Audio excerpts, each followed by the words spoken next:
Good afternoon, good evening, and good day. Good morning to those of you in the West Coast. Well, it appears that I will not be able to chat directly from this streaming interface because somebody is broken. It's blaming Facebook groups. I don't know what groups is, just groups. It's not an option for me. I don't have that as a broadcast either. X Twitter, I'm not on Kick for this either. I may have a Kick Messenger. I might be able to turn that on too. That'd be fun. And LinkedIn. So it's probably Facebook or LinkedIn that has broken the chat as usual. I'll deal with that when we finish the stream. Because there's nothing I can do about it once the broadcast starts. Or even once it's scheduled in some of their cases, because some of them are just poorly implemented. Let's call it that. So our upload is at 0%. That's okay. There we go. 95%. So that's not normal that it would be at 0% on a single person stream. Let's go on over and check our audio. And it's louder than I'm used to, but it works. So let's keep going. And let's see. Do we have anybody in chat? This thing is so not normal. Just because I can't chat back doesn't mean the chat's gone. It just means I can't chat back because a poor design on top of a poor design, perhaps you can call it that. I don't know. It says go live, even though we're already live. That can't be good. Let's duplicate this tab, and I might just F2 of me and then switch over. So I'm going to go quiet for a bit so we don't get echo.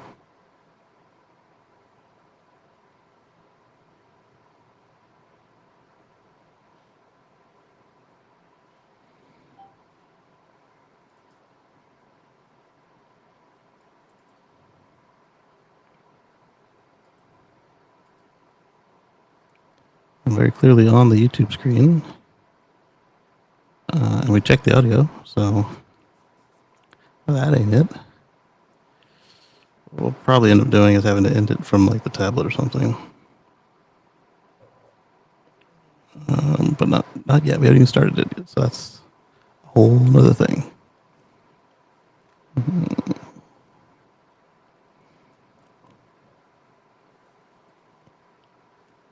Just got done with a bunch of driving for dinners and such, and the supercharger logic still works, but it's still on the side of minimized number of stops, which is not the way to have the fastest trip.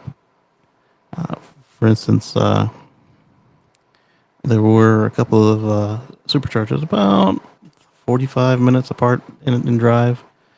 With the colder temperatures and the higher speeds that hurry mode on version 12, whatever uses, it was not a hindrance to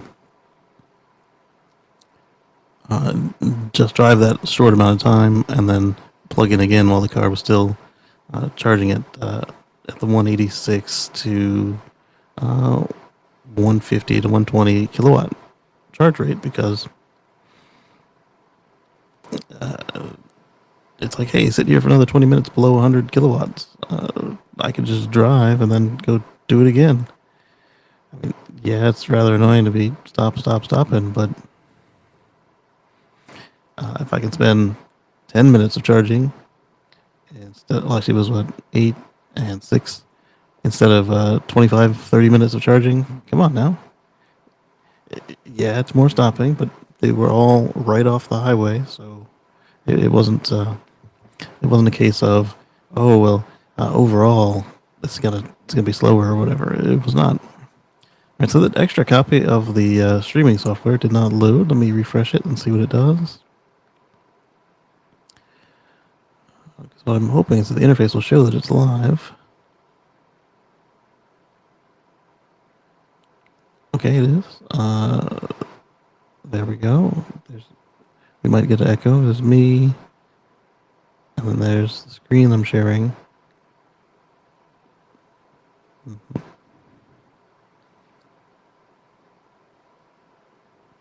Okay, it sees me.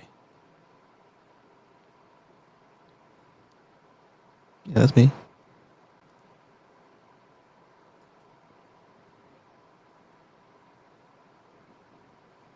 Hmm.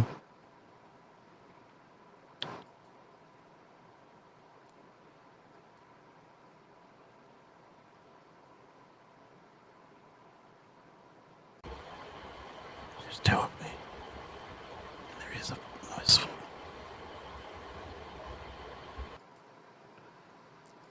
Okay, so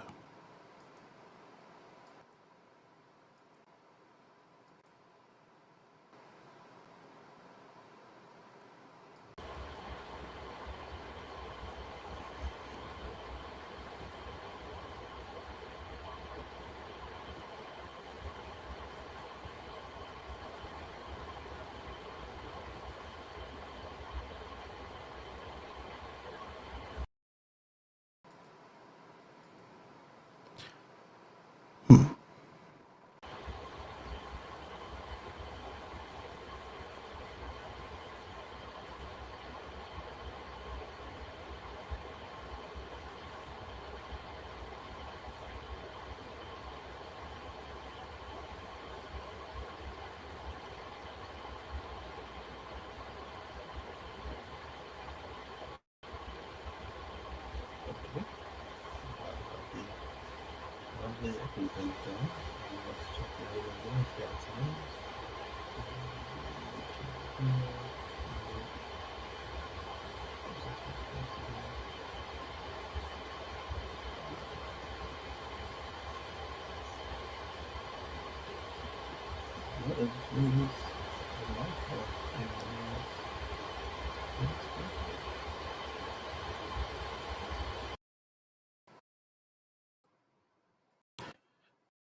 All right, now it says it's gone.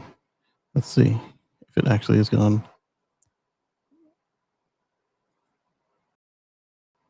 Oh yeah, that's much better.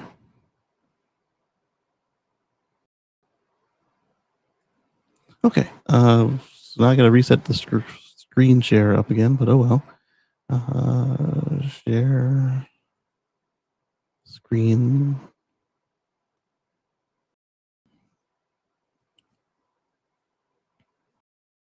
And then we wait for it. This one I wanted to kind of wait for Anders to get here. Oh, and the chat's not broken. So I take that back. LinkedIn and Facebook. It wasn't your fault this time. It was the streaming software being broken. Let's do.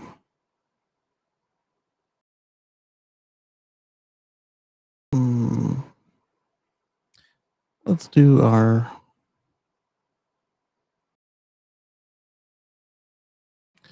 Uh, the only thing I've got for recall and recall adjacent. Let's start with that.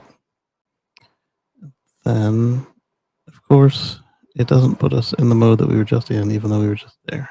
It's still in the same stream, but whatever. We got this. All right, so this is coming from Drive Test Canada. The Rivian R1, so the R1T and the R1S, LFP battery bug leaves drivers stranded. Software fixes incoming. Enhance auto introduces. Okay. On this one, we're looking at so some of the R1s are the system is having rapid SOC state of charge estimation errors, and it can drop down to 0% while you're in motion. And then, of course, you've got to coast on up to a stop.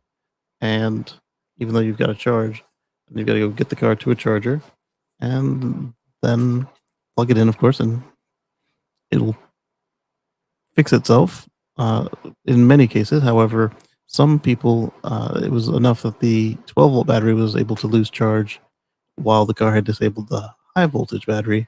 So then you needed to boost the 12-volt battery or buy a new one in some cases because I'm guessing that some people's 12-volt battery was marginal, or they just let it rug out so hard that it couldn't come back.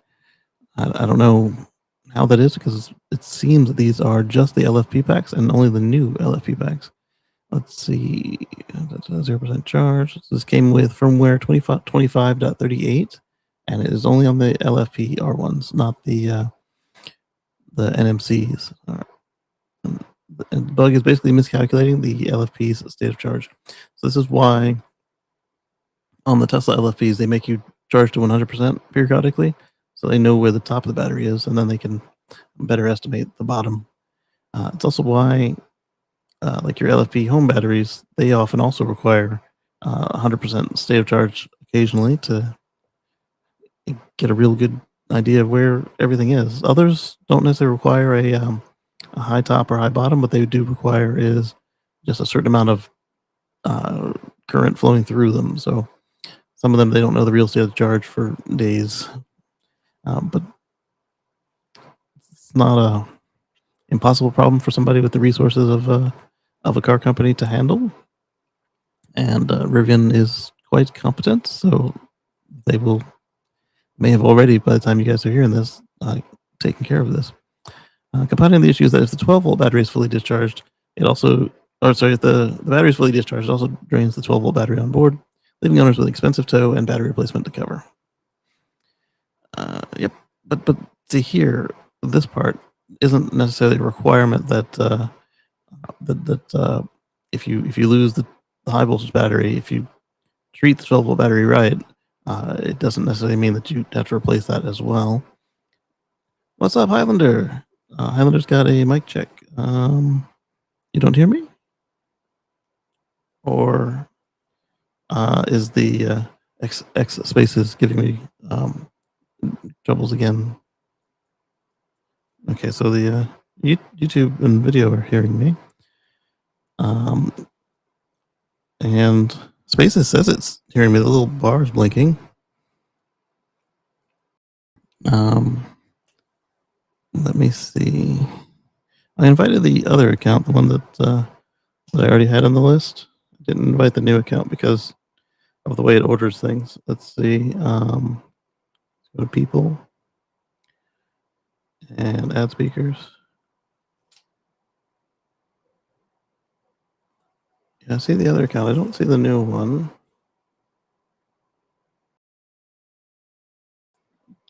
At least it's finally putting people that I interact with at the top.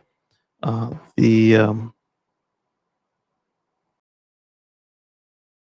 then it goes alphabetical again. So it's not quite perfect, but it is better. Oh, and I only get one scroll. So what? So if it's not a recent interaction, then I get it goes all the way down to A.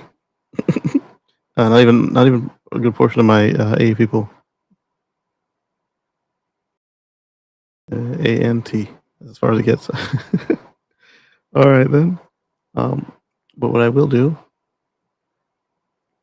so I have trouble with that. So I'll be on YouTube. Don't have Android backup. Bounce over to X account. All right. I'll send the account that I recognize and invite it. And then let's get back on this Rivian. So they confirm they are preparing a fix in update 2025.42, which will be released soon. Probably already has been at this point. No word on whether Rivian will provide any compensation to owners affected or if it will push the update, given numerous social media posts reporting on the issue. They seem to be a pretty normal company to me. So what I expect to see is that if you're one of the people needing a new 12-volt battery because the high voltage battery went down while you were driving, that they will probably do the right thing and give you a new 12-volt battery or reimburse you for one if that's what happened. I don't know if they'll go any further than that. I know they should, but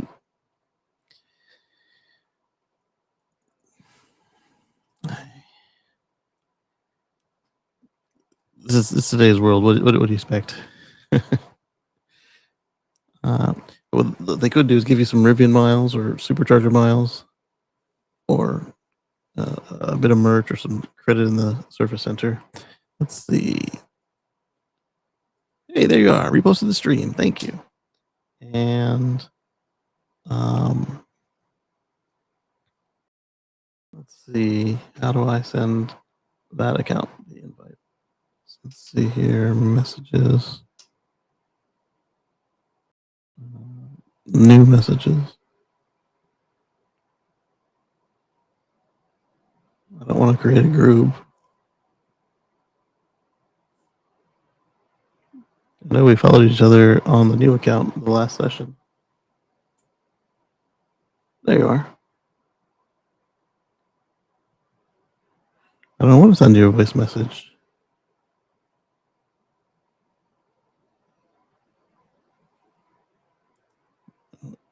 Okay, trying to send Spaces invite.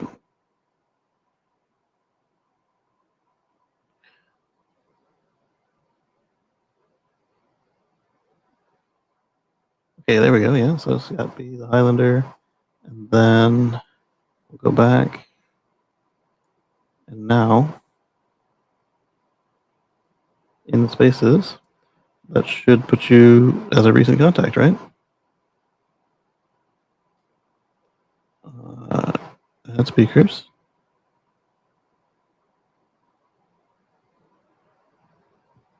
Of course, that would be too easy.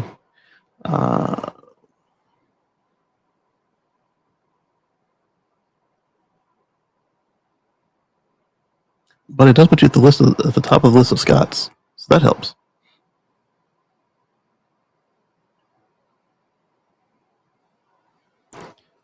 There we go. And then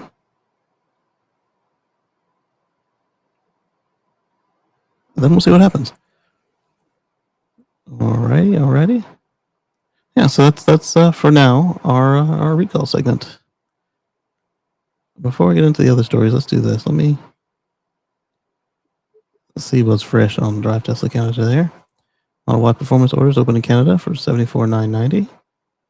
All right. App update 4.5.1. We talked about that already. 2 potential Canadian supercharger locations on the 2025 map. 75,000 superchargers worldwide. We talked about that. New Model Y Euro NCAP. We definitely already talked about that as well. Okay. Starlink offers free internet for flood survivors in Indonesia. Good to see. That's something that we've always liked about these family of companies is after disaster, they generally do something to help everybody out within their ability. So Starlink is often free internet, and with Tesla, it's usually uncapped battery range or free supercharging, both. Bringing in power from elsewhere. They'll either bring the cows in for, I call them the cows, the tankers for people to supercharge off of, or we can even see them plug in to stabilize the grid a little bit. Starlink hardware and accessories are now available on Amazon. That's interesting.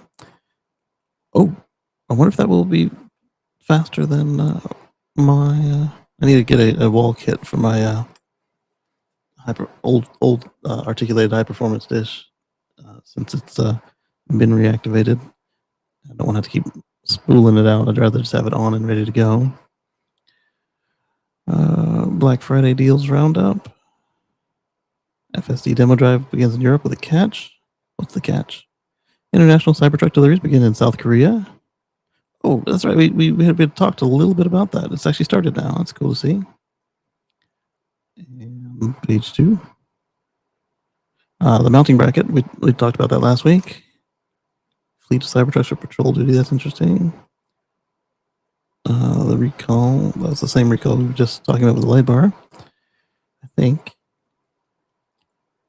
Pushes back on reports that they are pivoting away from Chinese suppliers.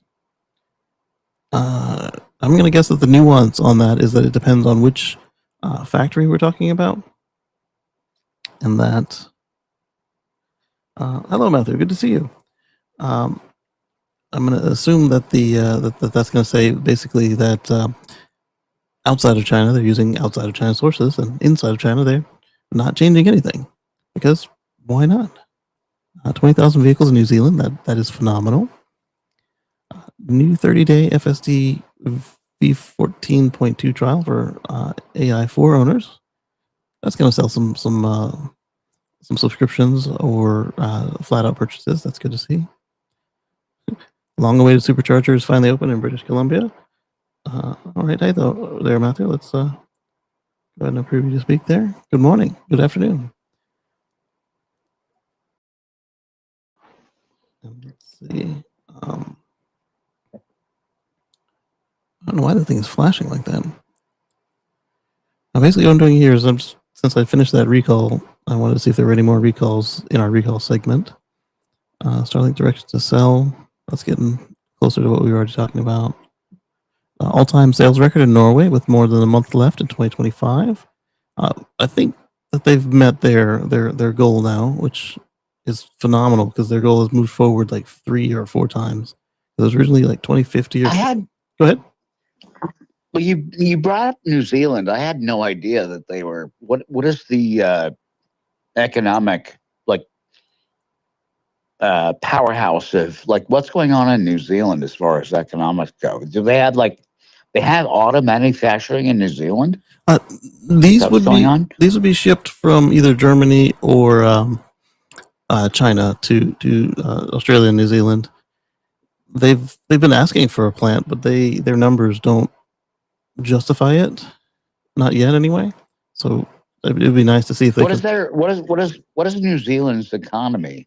I know sheep. What do they do? I know sheep, but I have to. Sheep. That's what I would imagine. Yeah. And movies. Yeah. And Lord of the Rings movies. Yeah, right? That's right. What's it called? Tourism and yeah, the movie industry. Let's look that up. Let's see. New Zealand. But do they have anything as far as an economy where they export stuff? Yeah, but let's see what they are. Exports. They are primarily driven by. I'm asking you, and you're just Googling it for me. So right, but it is something that makes me curious as well. So they're primarily driven by agricultural exports. That was the first thing my mind went to with them. So yeah, $105 billion in the year to March 2025, showing a growth of 7.4%. So they are looking at dairy, meat, forestry, fruits and veggies, and wine. Yeah, that's literally all I would have gone to. They can do more, but that's right where I went to. I mean, they're right next to Australia. Yes. So they're neighbors. Mm-hmm. So they must have a closer relationship. They must have some sort of economic connection, I would imagine. This was surprising to me right here. Look at this. So they're at 18% trading partners with China, 17 with Australia. So I would think that would be easier than getting it into China. And then behind them is us, which makes sense at 12%. And then Japan and UK are 6% and 3%. The Japan thing doesn't surprise me. It is closer to them, but it is also a nation that there's less people, so that makes some sense to me. Right. Plus, for everything they do, Japan can also do a lot of it. March 25, they grew by 7.4%, increasing 7.1% to $74 billion. And services exports rising to, that makes sense right there, though, because if you're running 24-hour operation and you need to serve. I love how like post World War II, we basically rebuilt Japan and turned them into a democracy, and then now they're more of an economic powerhouse. Yeah, than we are. Honestly, I mean they're like, oh, is that okay? So they took that ball and ran with it. They did them, and then we can do this American thing, and they're killing it. Yes, them and same thing with Germany. And South Korea. They all They all got the assignment. But we're so mired in like politics that that's why we're. I mean, yeah, we have really wealthy defense contractors, We have but that, yeah. as far as like actually producing, We anything else, yeah we're kind of suffering. we went more to Yeah, services than products at some point, and we it has put didn't us we in a didn't tight really spot. care about our own citizens as far as like making life better for our own citizens. It's like you know Yeah, profits over. what is it? Gordon Gekko greed is good. We went hard into that. Yeah. Oh, Wall Street. That's our new Bible. Yeah, it is. So there we go. So, but for services for New Zealand, that makes sense as well. If you need a nice reserve of English speaking people at a different time zone than others, you could just hit them, the U.S. and a couple other spots around the world, and you've got yourself a good 24-hour service. Versus like I remember like years ago, like I looked into like what it would take to become a citizen of New Zealand. Like if I like, okay, I don't want to be like an American anymore. I want to be in New Zealand.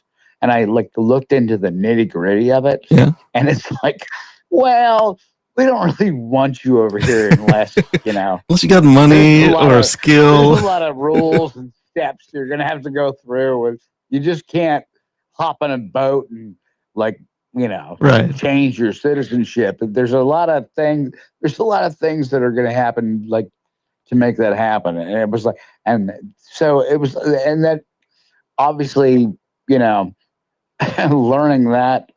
those facts, I was like, wow, I have a newfound respect for New Zealand. Like, yeah, if you really want to come over here and make it happen, there's a lot of like, yeah, it's a lot of things you're gonna have to go through definitely to make that happen. So and is it Matt or Matthew?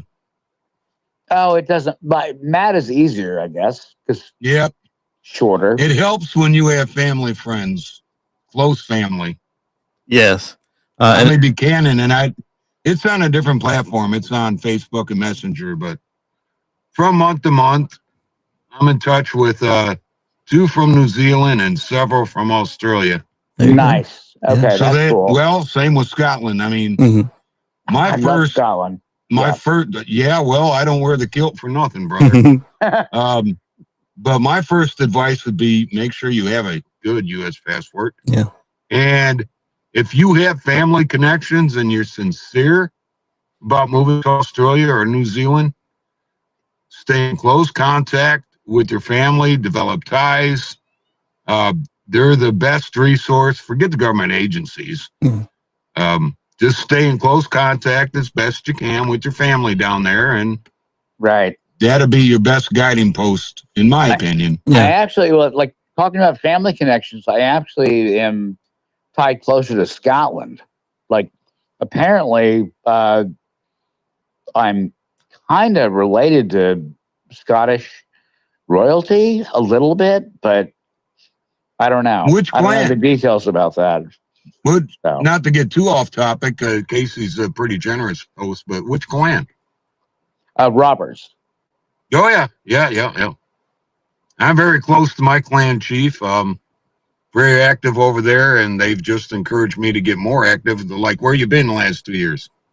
I'm like, well, I've been over there with the Tesla gang. Well, you better get your butt back over here to the family work. So, yeah. Oh, wow. That's cool. That's cool that you have that. Yeah. And then the economic angle of it for if you wanted to come in, just say I'm a rich person. They either, like I said, they either want a skill, or if you have the money, they don't just want you to have the money. They want you to have contributed some of it to making them a better place. And so that's another angle to it. Good evening, Anders. It's good to see you. I had a story at the top that I was holding because I wanted you to hear for it. So what we're going to do is we're going to talk about Norway first, and then we're going to switch over to Sweden. So let's look at Tesla breaks all-time sales record in Norway with more than more than a month left in 2025. So we remember, like I said, they wanted to do 2050 or 2045 down to 2040 and then 2035. And they said, forget it. We could do this now. And so they said, I want to say 2030 or 2025 to complete their 100% EV transition for new sales.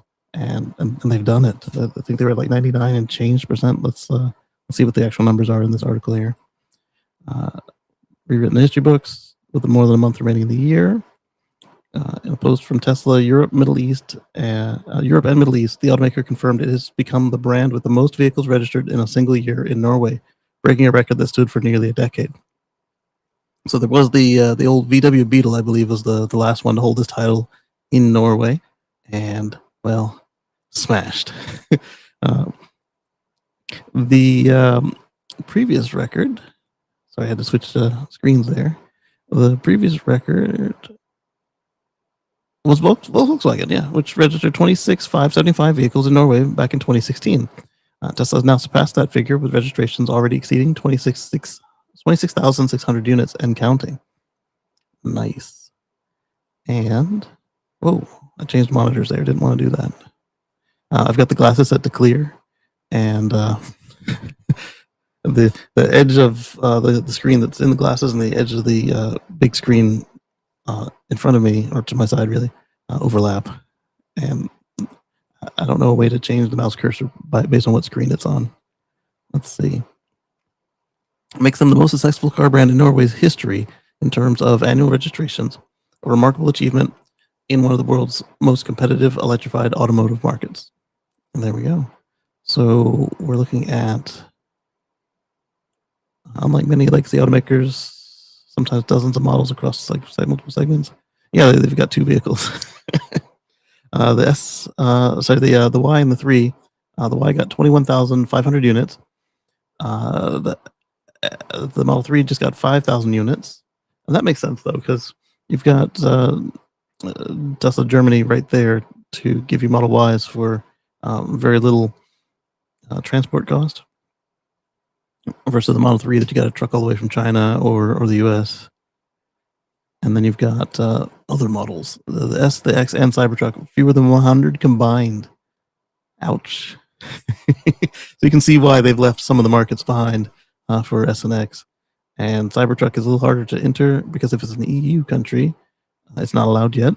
And so that leaves Norway and like Australia, New Zealand, South Korea to try and work the Cybertruck. Let's see. The Y in particular has been the bestseller for 2025, reinforcing its position. I mean, can we admit that the Cybertruck was a huge mistake? We can admit that it didn't go the way they had planned it, and it didn't match what was sold during the unveiling to us. And then their idea of making it cheaper did make it cheaper, but it removed everything that people wanted the truck for, so nobody bought that.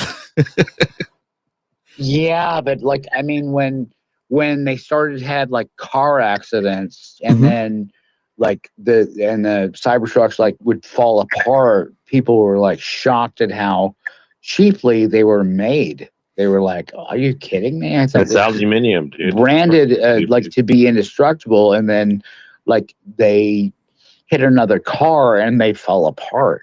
Well, and that was a big downfall for that, don't you think? You do want. Hey, Case, look, are you a big truck driver, or like that's sort of what you do? Me? Yeah. Or Casey or Case? Yeah, I don't. I didn't pronounce your name properly, but no, I just wasn't. The audio was wiggling on my headset for a second. I don't drive trucks for a living. I do like the Cybertruck, and I would like to purchase one so that we can do some of our towing with it, because we do way more towing than we should with an electric car. Like we're gonna if you want, I can break 1.9 if you want. That's 27.1295 on the megahertz on the active modulation. See what I did there? That's a trucker. Yeah. Trucker. Yeah. I'm not a trucker, but okay. So in the crashes, you do want your vehicle to absorb the impact and take the hit for you. So there's. I thought they said you wanted to do it right to your face and to your legs. Well, that's what they used to do, so they could just hose out the car and sell it again. But I'm glad they don't do it that way anymore. Is that why you want a Cybertruck? You're like, just hose it down. We'll put a driver in there after that.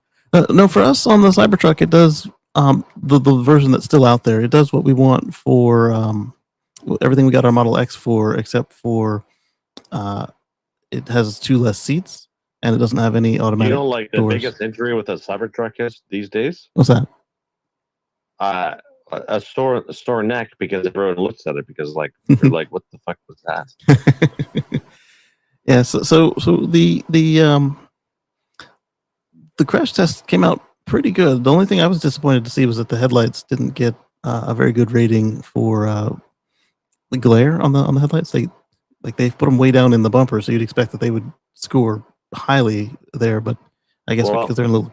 When I'm on the highway, every time I see someone driving, I always flash the high beams, even though they don't have high beams. But it's just like, you know, just because, or because all the new lights are so glary and bright. Well, I was making a joke, but actually, you're actually very serious on this one. But no,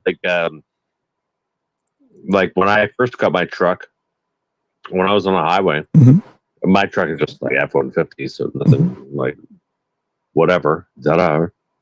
But I was like getting flashed all the time, and normally, like you think, like, hey, you know, your flash sounds pretty odd. Yeah. But it was at 5 in the morning. No one's like pulling their tits out. So that's flashing. I got you. Like, all right, we'll keep it a little family friendly though. But yeah, that's pretty funny though. Yeah, whatever. Yeah. Yeah. But now, like you like have to like adjust them and everything. So. Yeah, I don't know. I don't know who the heck you Starboat's wearing. I don't know who the heck you are, but you seem like a nice person. Thank you.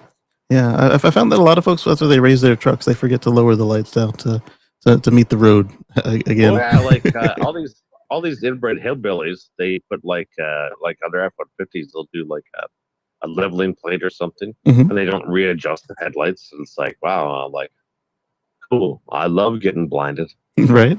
What was that saying? I got blinded by the light.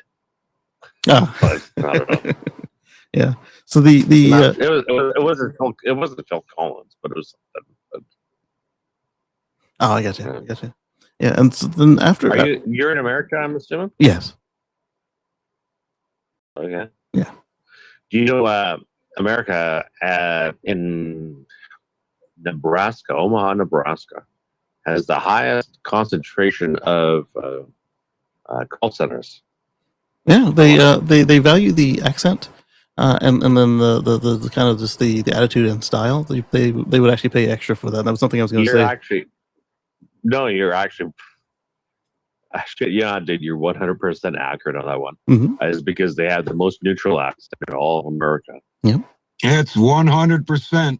Yeah, in fact, somebody made a little that's movie French, on it. Motherfucker. That's percent is a French term, but yeah, no, he's right, 100%. Yeah, that's something they also value. Which part of Canada are you from? The gosh darn middle, dude. There you go. I literally worked in a water plant in Landmark, Manitoba. Nice. And it was geographically like they have signs on the number 1 the Trans-Canada Highway. Literally, it's like the middle of Canada. Nice. So, what do you like better, Corner Gas or Jake and the Kid? I've never watched either because I don't think they're that funny. Like, I get that you guys like Canadian shows. I get that, but I find neither of those funny nor something I should watch. There's way too much better stuff to watch. That's but fair. I like the concept that we've exported, at least that too. Corner Gas is from Saskatchewan. I understand the concept of it, but it's not. There's way too much other like way better Canadian stuff. Half that stuff is funded by the government. Yeah, that makes sense. You guys have that whole CBC movement for not having enough Canadian content in the local producers, and people get upset. Look at you being Mr. Smart fellow here. And they're actually reducing that Canadian content because they were taxing. Like, actually, well, of course it's Canada, right? I should show you. I think it would be funny. I should show you my paycheck and show you exactly how much it goes to taxes versus what what hits my bank account. Yeah, I got you. And then on top of that, I have to pay tax for everything. Yeah. That's good. I guess it's good that I do okay, I guess. But That always helps. no So one's ever gonna get rich here anymore. So there's that. there'll be a handful though. so back on before I circle back to the trucks, and then to Norway, the call centers they actually pay extra for when they're trying to do a 24-hour operation. They'll actually pay extra, like in India and others, to get a more neutral English accent, or at least the British one, versus just, hey, can you speak English and can you understand English? I mean, they'll pay for that too. So like when I talk to somebody at a call center, I'm like, can I talk to your boss? And like, Mhm. yes, I am the boss. Yeah. I am the boss. I'm like, okay. Like one time I had this person, they were like, I am the boss. I'm like, Mhm. okay. I know that they weren't the boss, right? You get that. I'm like, You get that okay, everywhere so- though. So Regarding the Cybertruck, Yeah. and I was a very early critic because I saw them piling up. They did, and My still are. thoughts are they continuously improve it. Yes. They're continuously improving it. Yes. And I do like that's that like part a about it. refrigerator. Yeah, it's aluminium. Yeah. Well, the frame Whatever, the frame it's is all got two aluminum, doors and a window. and the exterior is steel, stainless steel. So with that one, we found that the crash repairs have been less expensive than anticipated. Like if you look at Zach from Zach's Jerry Rig Everything, he abused the heck out of his truck with a they called it a test, but really it was a, hey, let's see if we can break this truck, and they broke it. Hey, And the repairs. Do you like Hmm? Do you like boats? I like the concept of boats, but I'm not really that actually into them, just because they're inaccessible to me at the moment. Why, you're in a wheelchair or something? No, I'm just not that liquid anymore. Having kids, man. And like you're not anti-tarded or something. I don't know. No, it's just the money. I don't have the money to be into boats at the moment. Yeah, I'd like to, but Yeah, wow. they say boats. It's an acronym. Exactly. 100,000. Exactly. So this is like my with trucks. the repair, it was less than he had thought. It was like he was expecting it to either be totaled or be like tens of thousands of dollars, and it ended up being like a couple grand and some blue goo, which is a special type of epoxy that they was it 3M that did that one. I'm not 100% sure who made the material at this point, but this epoxy that they use to construct the vehicles now is pretty darn good. It's a fast set, and it brings it back to the same as new quality.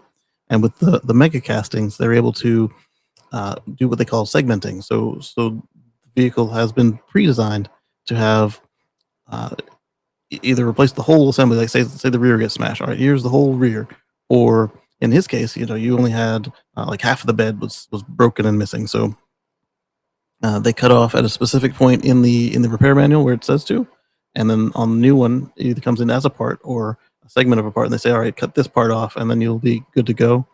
And then they have the prescription for how much of the glue you use, where you hold it, what you use to cure it, like a UV light or whatever, and then you're up and running in a couple of days for a repair that would have took a long time before, probably in the order of a week or two of actual work, and then probably a month or 3 of things sitting around waiting for parts and waiting for other people to get out of from in front of you in line. So that was pretty cool to see.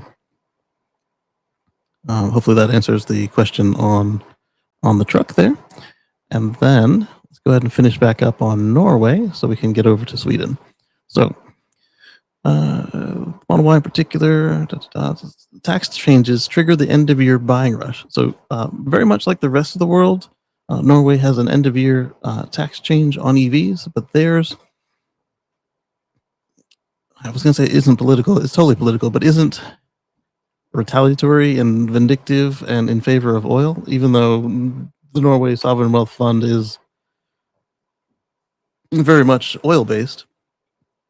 But no, it's just because they met their goal decades early of nearly 100% EV penetration for new sales, which is phenomenal. So it's a good thing to see.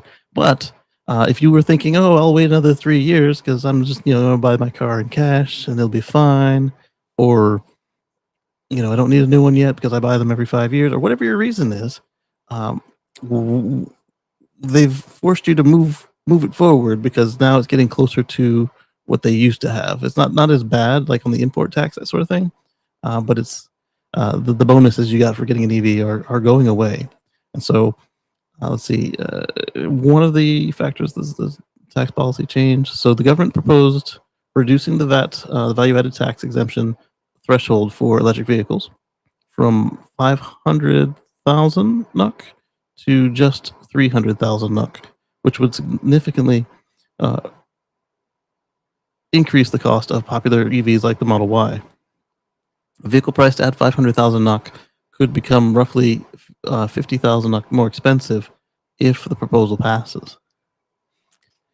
And I mean, we knew this was coming, but a lot of folks didn't anticipate it happening so soon. As a result, the Norwegian buyers are rushing to secure their EV purchases before the new rules potentially take effect, creating a surge in demand across the market. And we saw that here, Canada, and other places that were just doing it because they didn't want to, from anywhere from we don't want to help EVs, or we want to help oil, to we don't want to give rich people money to buy cars, or whatever the excuses that they were giving for penalizing just EVs around the world. The effect is the same. And so people are rushing to get in before the bonus is gone. Some automakers even started offering VAT guarantees, promising to absorb the additional tax cost if a customer orders a car this year but receives it after the new rules kick in. And that's smart on the automakers' part. We saw them do that here, and they probably didn't have to cash out too much because some of the local governments were fixing that. And then in our case, in the Fed, I think at the last minute they basically said as long as the car was ordered, you're fine. But we couldn't have counted on that before, and with our particular government, it's better to already have it in place than to count on them to honor that promise, unless you got it in writing. So, why Norway continues to be a Tesla stronghold? They face slowing sales across several European markets, and Norway stands out. Nearly all cars sold in Norway are fully electric, thanks to decades of supportive policy. Decades, like two 2 decades of supportive policies, robust charging infrastructure, and domestic willingness to adopt zero-emission transportation. In some months this year, EVs represented over 97% of all new car registrations. That is good, and so that's right there. That 97% is why I was saying that they were at their goal of 100%. That's it's for useful purposes. That's 100%.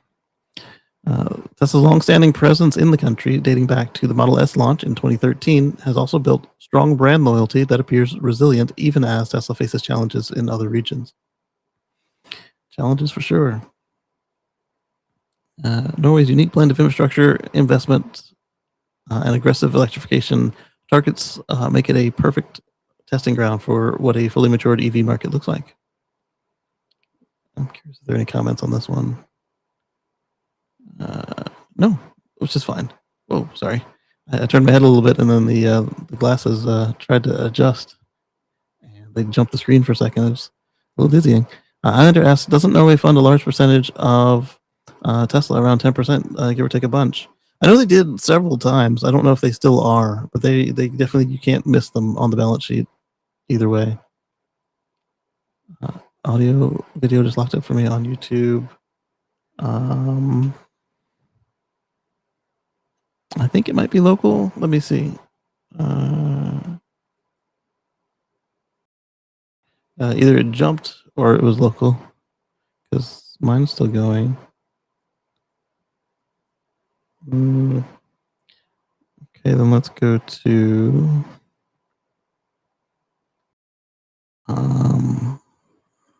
Let's go to Sweden. Let's go to Sweden. We are looking at. There it is. I'm going to share this tab instead. And close that. Okay, so our friends at IF Metal are back. Speaking of repairs of Teslas. So if your shop is working on Tesla-owned vehicles for auto repairs, IF Metal would like you to stop. I think this might be a more sensible approach than what they did last time, but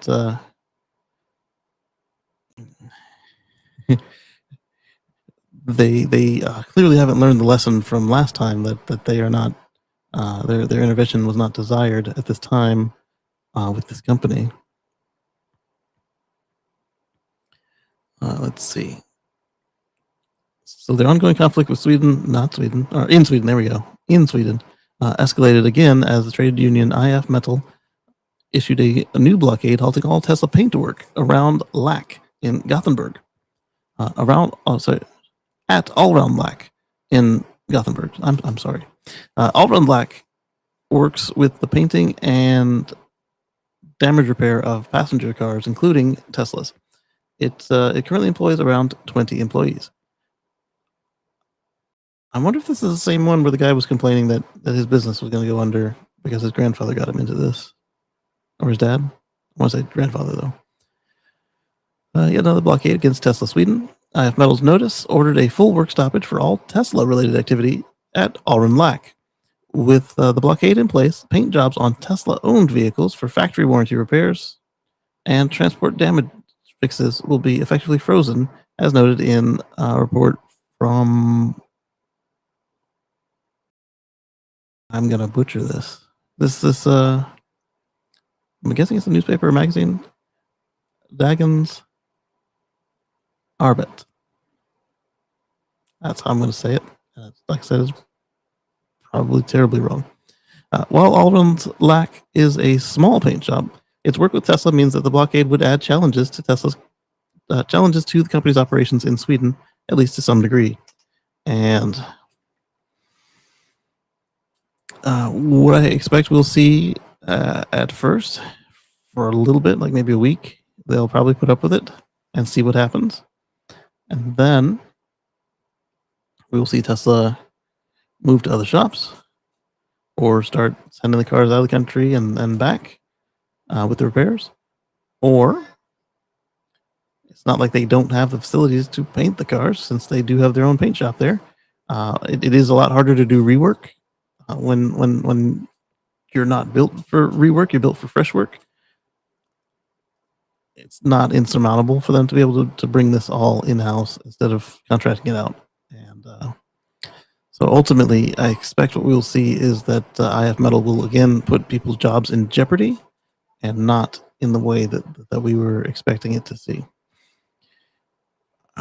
If this is like the last one where nobody wanted them there and nobody was actually on strike, then I'm going to go ahead and kind of rail against it.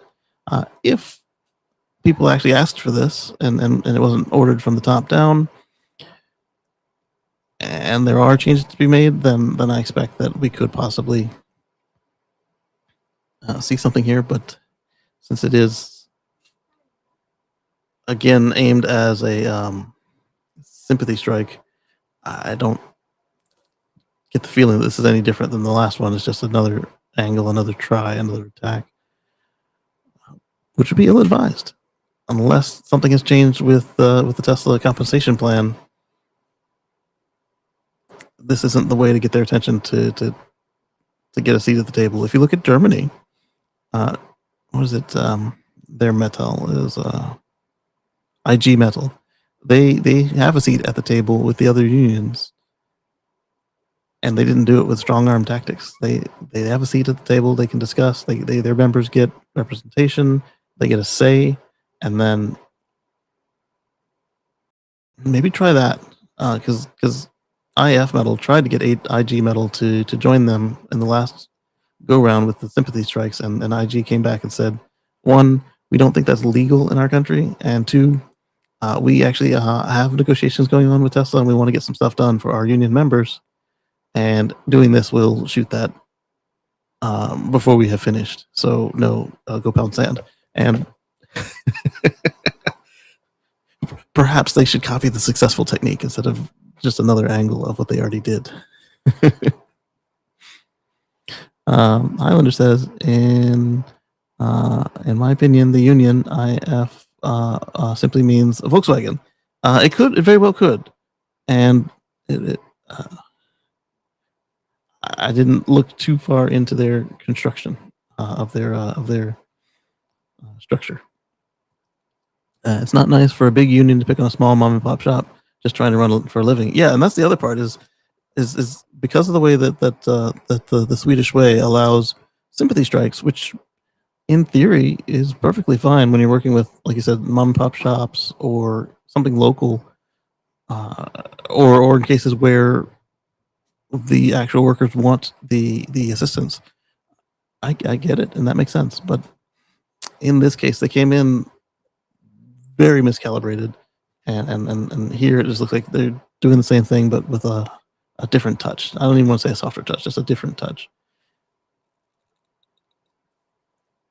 There are better fights to fight, and there are, especially coming into this economy that we're going into, there are battles to be won. You don't have to go for the one that's gonna get you the most headlines. You go for the one that gets you the most results for your members. That's what they're paying you for. Andrew says it's from IF Metals Management. There's been prestige in the strike. Oh, that's even worse though. Vanity. It's not about the management. It's about the union members. Ouch. So Andrew says, this is a sympathy strike. So it is another sympathy strike. Absolutely. Okay. And the pickets are often elected representatives from other companies. Oh, so that brings a whole nother level to it. So the people that we saw last time that were actually picketing, there weren't many, probably didn't even actually work at Tesla. Wow. Incredible. And then Anders, Highlander thanks you. He says, thank you for the European voice. We always appreciate hearing from you, brother. Absolutely. Especially on this matter, because you're right there, our man on the street. So the paint shop blockades have been a recurring tool in this long-standing conflict. They first appeared in late 2023 when repair shops were barred from servicing Tesla vehicles. Yeah.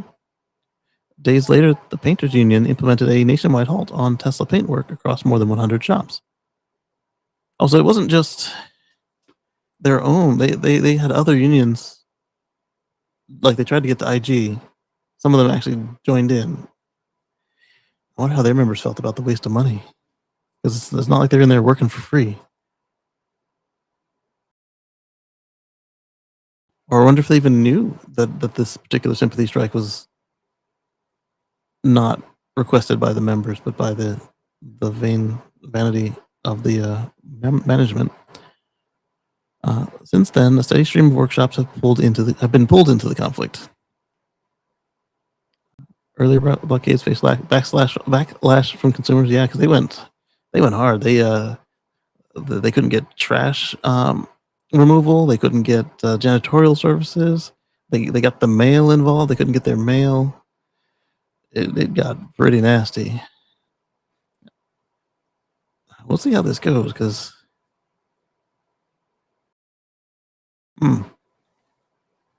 it sounds like they're about to make the same mistake that the last one did.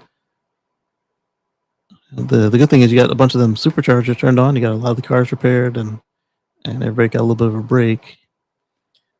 Sweeping effects from the early blockades drew criticism from industry groups and and consumers, employers, and industry organization Transport for Garden stated that the strikes harmed numerous workshops across Sweden. Yes. Like the guy I told you about, who his shop almost went out of business, with about 10 of its members losing about 50% of their revenue. Hey, what am I getting for Christmas today, Daddy? You get that roof over your head because we didn't have any money because I was on strike for reasons unknown. Ouch.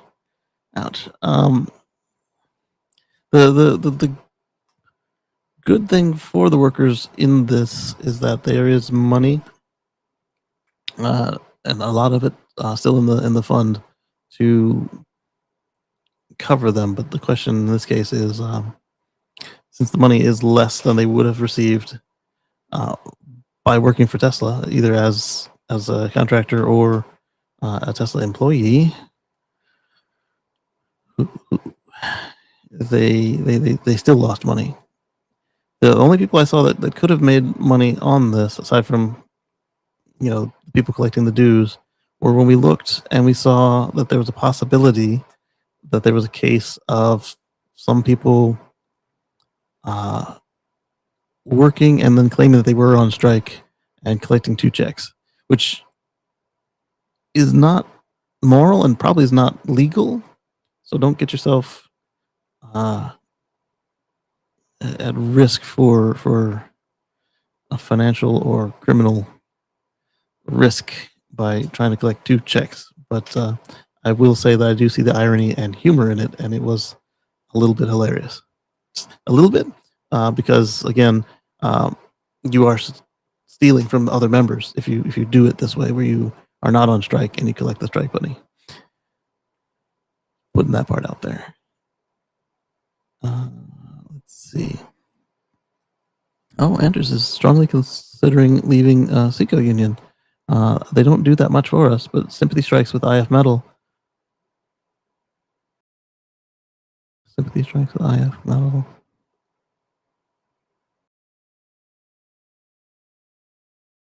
On a technical note, Mr. Green, the ads keep interrupting. I'm gonna continue with this. I have to get my blue badge back and get the ad free on YouTube. I hate being held hostage, but sometimes you gotta pony up to play the game. Absolutely, I understand that. We were at where did we go this time? YouTube was on. I want to say Dad's house. We were at Dad's house, and they had something just going on in the background, just kind of keep a little noise on the speaker system, and whatever they picked, it didn't have any interruptions in it. But the minute that one of the little kids, mine and my sisters, would get to trying to bite the remote, because toddlers, everything goes in their mouth, it would change. I'd go to put back whatever they had just on that long running loop, and there were about 7 minutes of ads before it got back to the endless play in the middle. I don't know if that was something that the YouTuber can select that they want, or if it's all automatic on YouTube. I know I can go through and say I don't want this politician advertising on my stuff, or hey, I don't believe in this or that or the other thing. Take it off. I've really only messed with that when a viewer brings to me a particular campaign and says, "Hey, this is against what you're trying to do. Perhaps you should get a sample of what they've played here and have it removed." And I have had to do that twice now. And how long have I been on? 18 years, something like that. But I've only been monetized for 3, 4, 6. I don't know. Since I've been monetized, I've only had to do it a couple times. Want to ask a quick question. Well, when I on any podcast now, it'll show a little spinning wheel or an airplane flying away. Does that happen with you? Yeah, depending on how YouTube sees me, I should get a animated icon that matches what they think I am. So maybe a spinning wheel. I don't know if they go by what the people actually say they are. I've seen music. It gets a little music note. I see that one a lot because Makoto is there's a artist named Obianjar. She's his #1 fan, apparently, according to the message I received. And so those get a musical note. And when I'm watching a comedy, I get a little happy face. Sometimes it's like a laughy happy face. Sometimes it's just a happy face. I've seen the wheel for the auto stuff. And there was a microphone for just a general podcast, I believe. I think that's what that was. Yeah, but I should have that, depending on how they see me. Yeah. So let's see. Private owners also expressed their objections. Tibor Blomhall, chairman of Tesla Club of Sweden, told the DA in a previous statement that the blockades from IF Metal gave the impression that the union was specifically attacking consumers, and that's exactly how it looked last time. And then they started. It was against Tesla, but it appeared that everything they were doing was to hurt the customers. Like, how dare you pick this car that's available, that's green, it's cheap to operate. How could you? Oh, you want your car fixed? Oh no, sorry, you shouldn't have crashed a Tesla. Oh, it's time for you to get your fluids changed, which almost never happens, but now it is time. You're gonna be waiting for a while. And that's a bold move, Cotton. If I get parking damage to my car, I pay for the paint myself. The company Tesla is not involved in that deal at all. So many people felt singled out, almost stigmatized. What have I done as a private individual to get a union against me? Blumhouse stated. And exactly, you need to pick your battles, and you're not doing it the right way there, IF Metal management. In response to these complaints, IF Metal introduced exemptions, allowing severely damaged vehicles to be repaired.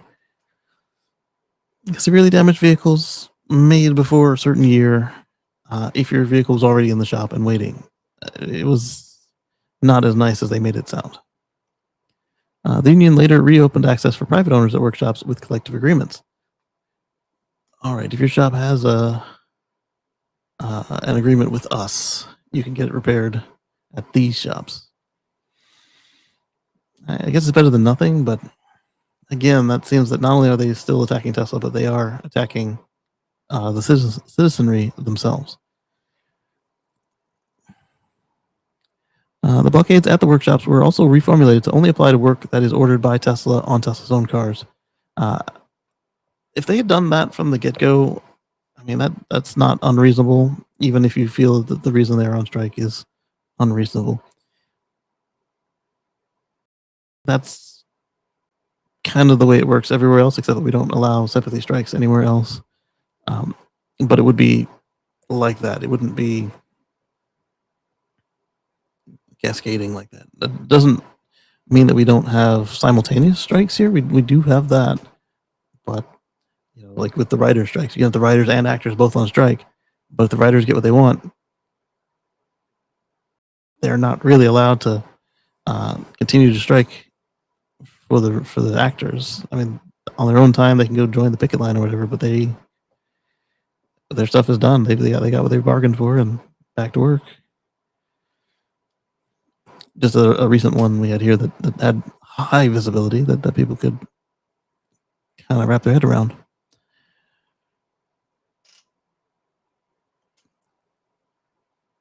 All right, so factory warranties, as well as work covered by the factory, such as warranties and transport damage on Tesla cars. That one I don't like either, because that's still in effect. Like, it's not my fault that they messed up, and now I have to wait because you are mad at them.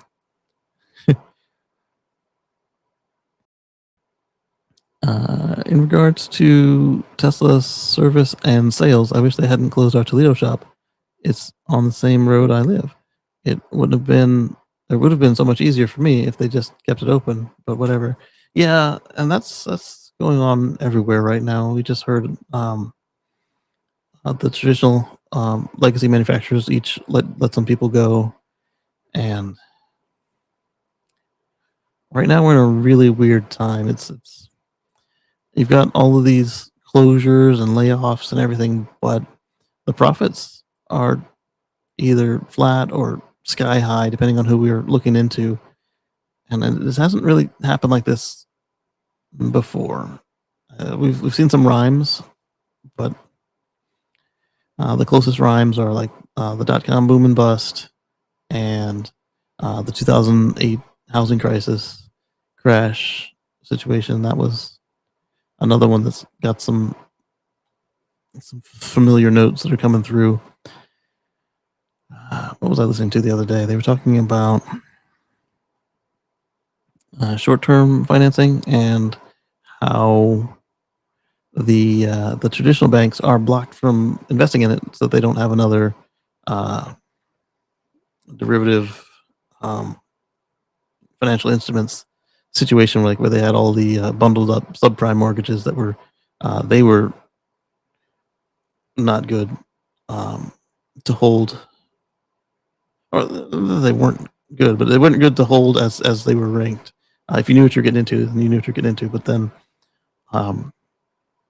the bundle was rated higher than the individuals, and that got bundled in, and that got a higher rating to the point where, with the abstraction, it looked like you had some grade A hold this money and get paid, and it was really not based on it didn't hold up, and it looks like we're starting to get into that now. And in that report, they mentioned that because it was bundled in such a way that there were a couple of these banks that are barred from getting into the lower levels of this stuff that did they didn't. It was like they bought stock in the company that is doing this, so that was still allowed, even though they're not allowed to invest in. I don't want to say the Ponzi scheme. It's not what it looks like. It's not as clean as it looks like. There's money to be had because there's risk, but the risk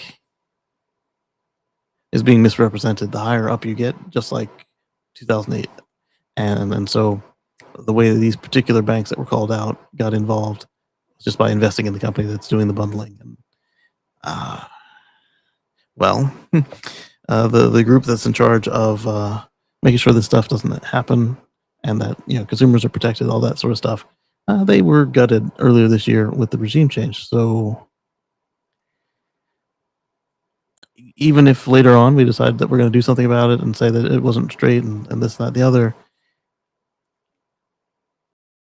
there's going to be damage done and there's going to be fallout from it. And while we on paper have somebody whose job it is to tend to it, it's not being actively dealt with. Islander says that it was on Telegraph and Lexus in North Toledo, right down the road from our main charging hub at Myers. Yeah, and that one we just said just came online, right? So, or is that one still waiting? I don't recall. Lexus, not Lexus. Right now it's looking a lot like 2008, and I barely survived that puppy. I was just getting started as a young professional in 2008, and it wrecked me for a while. The only real saving grace for me on that one was that I was young with no kids and no real obligations. I'm not in that same boat anymore. I was watching an essay on the boomers that don't have money today. How they were told, go ahead and invest and do this and the other, and then the stock market was just like flat for a while, or it had come down and they lost money, and then something happened. They all were starting to invest in it because it had a recovery, and then had another bottom outing. So they went through the .com and 2008, and so if they were lucky and they had money go up, that was good. But most of them, the boomers you see that are working because they have to, not because they are greedy or because they are bored. And we're talking like the elder boomers here that are still around doing this stuff. Is they got a raw deal. And then you had the Xers. They also had a similar. They came in at a really bad time, so they never really got that little start that they needed. And then we started socking them, and now it looks like us elder millennials are getting into that same cycle of just being in the wrong place at the wrong time. And the poor Zoomers, man. Not only could they not get the chance to get started, we knock them over right as they had a chance to get started. It's going to be a fun couple of years. And that's not the let's have fun. It's going to be like, oh my goodness. Highlander says that one has been there for a very long time, and I've met many people from there. It's the one in Oregon, Mr. Green, that's brand new. Unfortunately, I'm stuck at home and haven't been able to check up on it. I understand. I'm not saying go rush out there. You need to take care of yourself, and I was just curious on it. It'll still be there if it's on. It's on. The map will take you there. If it's not on, the map will skip it. So while it's fun to know, it's not worth the extra trips and stuff while you need the energy for other stuff. Okay. And let's see, was there more to this? FSC backs into V4 supercharger perfectly. I've seen these going off pretty well, but we saw one the other day where the car pulled in, backed in nicely, and it was perfect, except that that particular stall or that particular site was one of the ones that Tesla kind of like mix and matched, and so the stall it picked, it needed to drive in, and it didn't. So the driver had to back it up, turn it around, and then back it up again to take the charge. All right, so it says there's comments on this one. I will be cautious. Let's see how they go. 20 of them.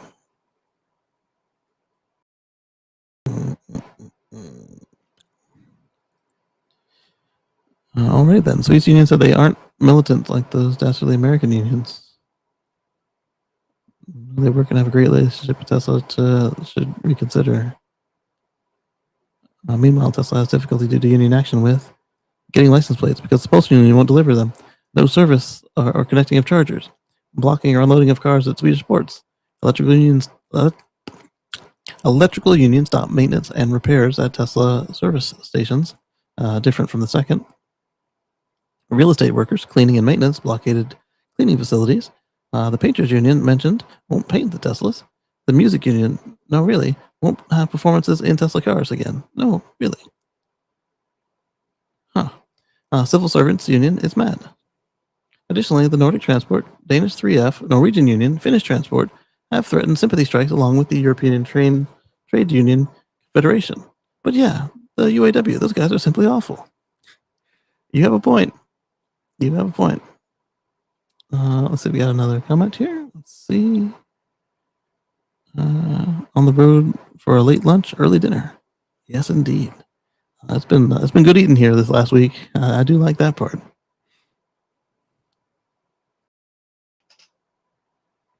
Let me click on here so the screen doesn't turn off. That sounded. Hopefully it was just my earphones and not the microphone. I do have an extra microphone cable, but it's far too long for the space I'm working in, so hopefully I don't need to switch to that. And that would be the original cable for this 20-year-old microphone, and it was by Blue. But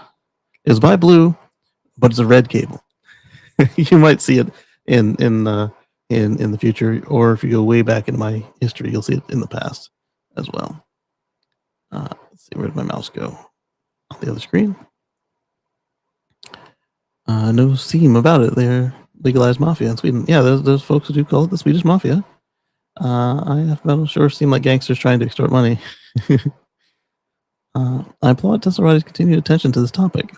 It's clear that the Tesla's fight with IF metal is costing them a lot of money because the Swedes have effectively stopped buying Tesla vehicles. That's not an accurate.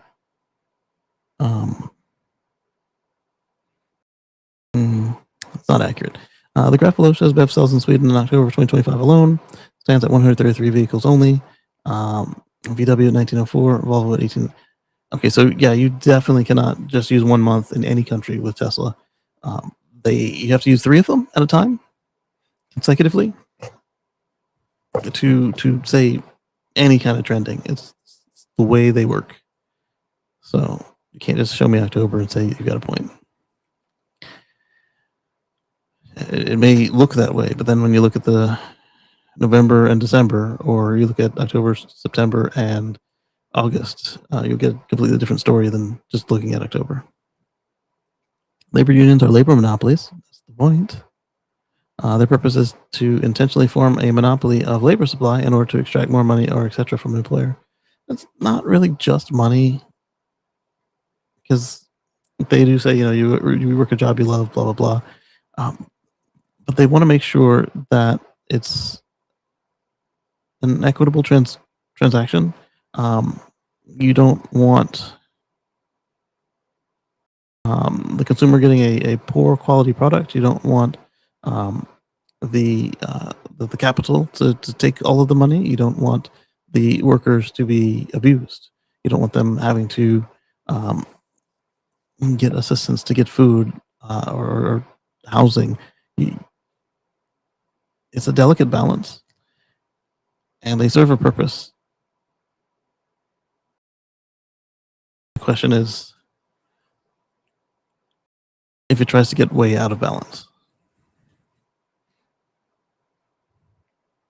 Now, I've never been a member, never had the opportunity. So I have to, again, defer to people who have actually been in one to know how well they stick to the mission.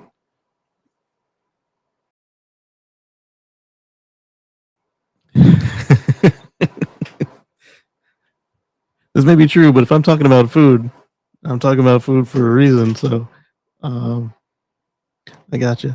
So Budget, good to see you. Budget Audiophile, good to see you.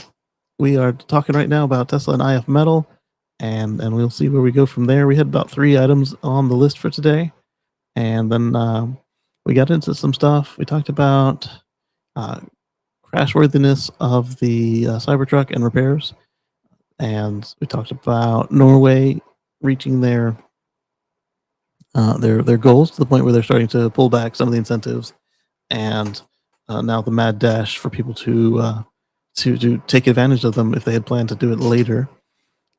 And I think just like here and in England, what we'll see is that we'll see that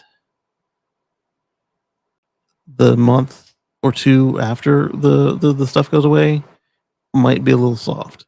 And then at that point, people will keep getting the cars because they make sense. Highlander says hi. He's unable to look at the screen at the moment. And Budget says hi, everyone. Yes, glad to have you. Let's check out the rest of these comments real quick, and then we will move on to another topic. Cars coming in for service are no longer Tesla's property. That is correct. You'll have to get the metal management to understand such a concept. Why don't a few thousand Tesla owners get together and block a bunch of critical packages run by these unions to kick them where it hurts? That's not a bad idea. It is a sympathy strike. I don't know about necessarily sympathy with Tesla, but it is protecting yourself as a consumer, and we can do that. Typically, we do it by not by striking. We usually do it by the word is escaping me right now, and I don't know why. Where we just don't buy their products. But this could take it back a little bit further. So you find out where IF Metal makes the most of their money, and you shut that place down. You block the parking lot so they can't get in and out. You picket them. You whatever I'm suggesting here, make sure it's legal. Do that first. You're their mailman. You stop delivering their mail. All that sort of stuff that worked to frustrate the consumers of Tesla in Sweden. You just flip it on its head, and you do that to IF Metal. They're at their most profitable shops, and then you'll say, "Hey, we are the floor cleaner association. We make all the floor cleaner in Sweden, and these people are messing with us, and you need to stop messing with them so that we can do our job. If you want to get any of these union dues, because right now our people can't get in, so we can't make the floor cleaner, and because they can't clean the floors, well, everybody else is now also on strike against you." So, or something to that effect. I don't know where they make their money. You know what? We've already gone on tangents. Let's find out. Where does IF Metal make the most dues?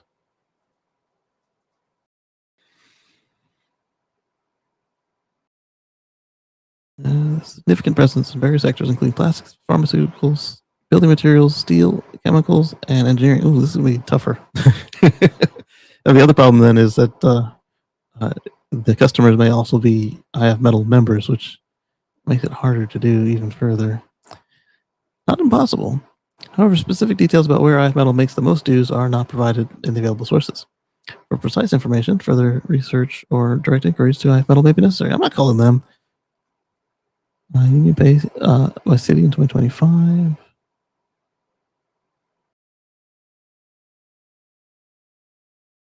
I'll go to the Wikipedia.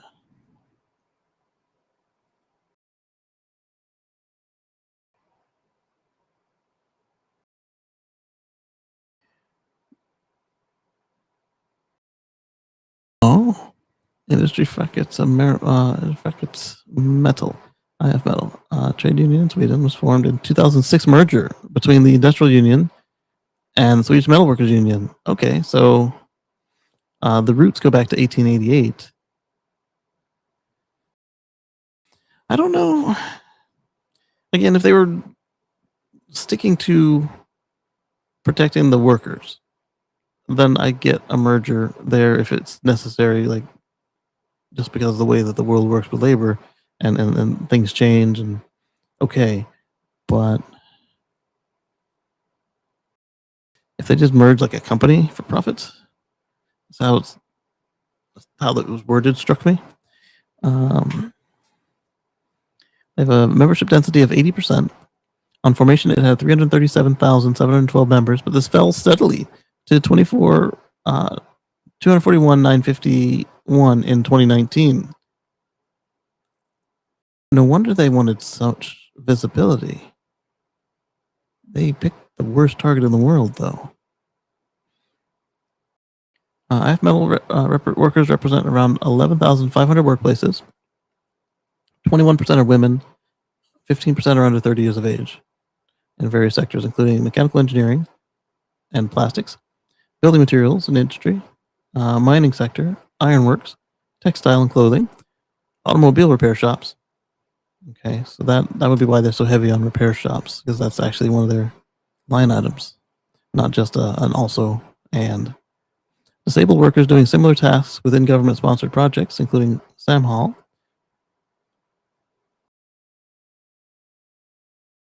I mean, that's fair. I mean, you put the people to work, and they earn back a little bit of the subsidy, and the subsidy goes to the. That makes sense. That's fine.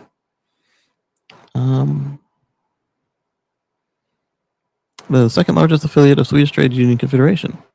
On December 4th, 2020, PTK, Communal, IF Metal, and the Confederation of Swedish Enterprise signed a new main agreement on changes to the employment protections, severance rules, etc.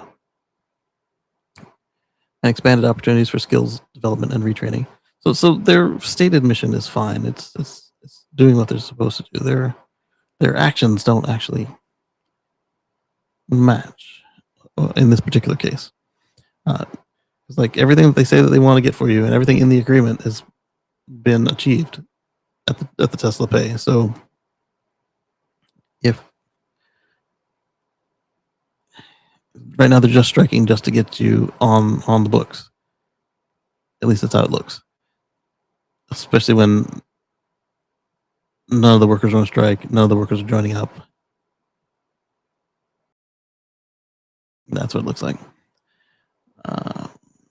List of chairman. So Stefan was there from 2006 to 2012. Anders Faber from 2012 to 2017, and Mary Nilsson from 2017 to present. That was my other thought. There was like there was a leadership shakeup towards the end of the last one, so I figured that maybe there's a new person come in, gonna try the same thing again. But Mary should know better. She just saw it didn't work. Mechanics affiliated with IF Metal in initiated a strike against Tesla Motors Sweden, a Tesla vehicle service subsidiary, in October of 23 over the company's refusal to sign a collective agreement. The ongoing strike, I guess, at this point now it's still on because they, they didn't necessarily stop the strike. They did kind of relent, and now they're back on. So yeah, I would say this is the same thing. They just took a break for the holiday. The ongoing strike is the longest in Sweden, more than 80 years. Yeah. It's a stub. Yeah, I know it's a stub. I was just looking for a little bit of information. I wasn't looking to get all into the details. Right. So one of the other items we had on the notebook was that the Boring Company is to open their first airport tunnel in Las Vegas by Q1 of 26. So we talked on the Tesla Life show about the Boring Company. They obviously have the Boring Loop in Las Vegas, and they have the I believe it's called the Music Loop in Nashville, getting started. And an airport would certainly change things, especially given the point-to-point decentralized nature of. Is it really decentralized?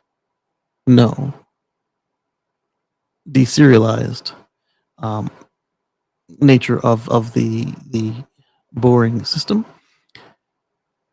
So if you're coming from the airport to XYZ hotel, you don't have to stop at the conference center first unless you were wanting to go to the conference center first.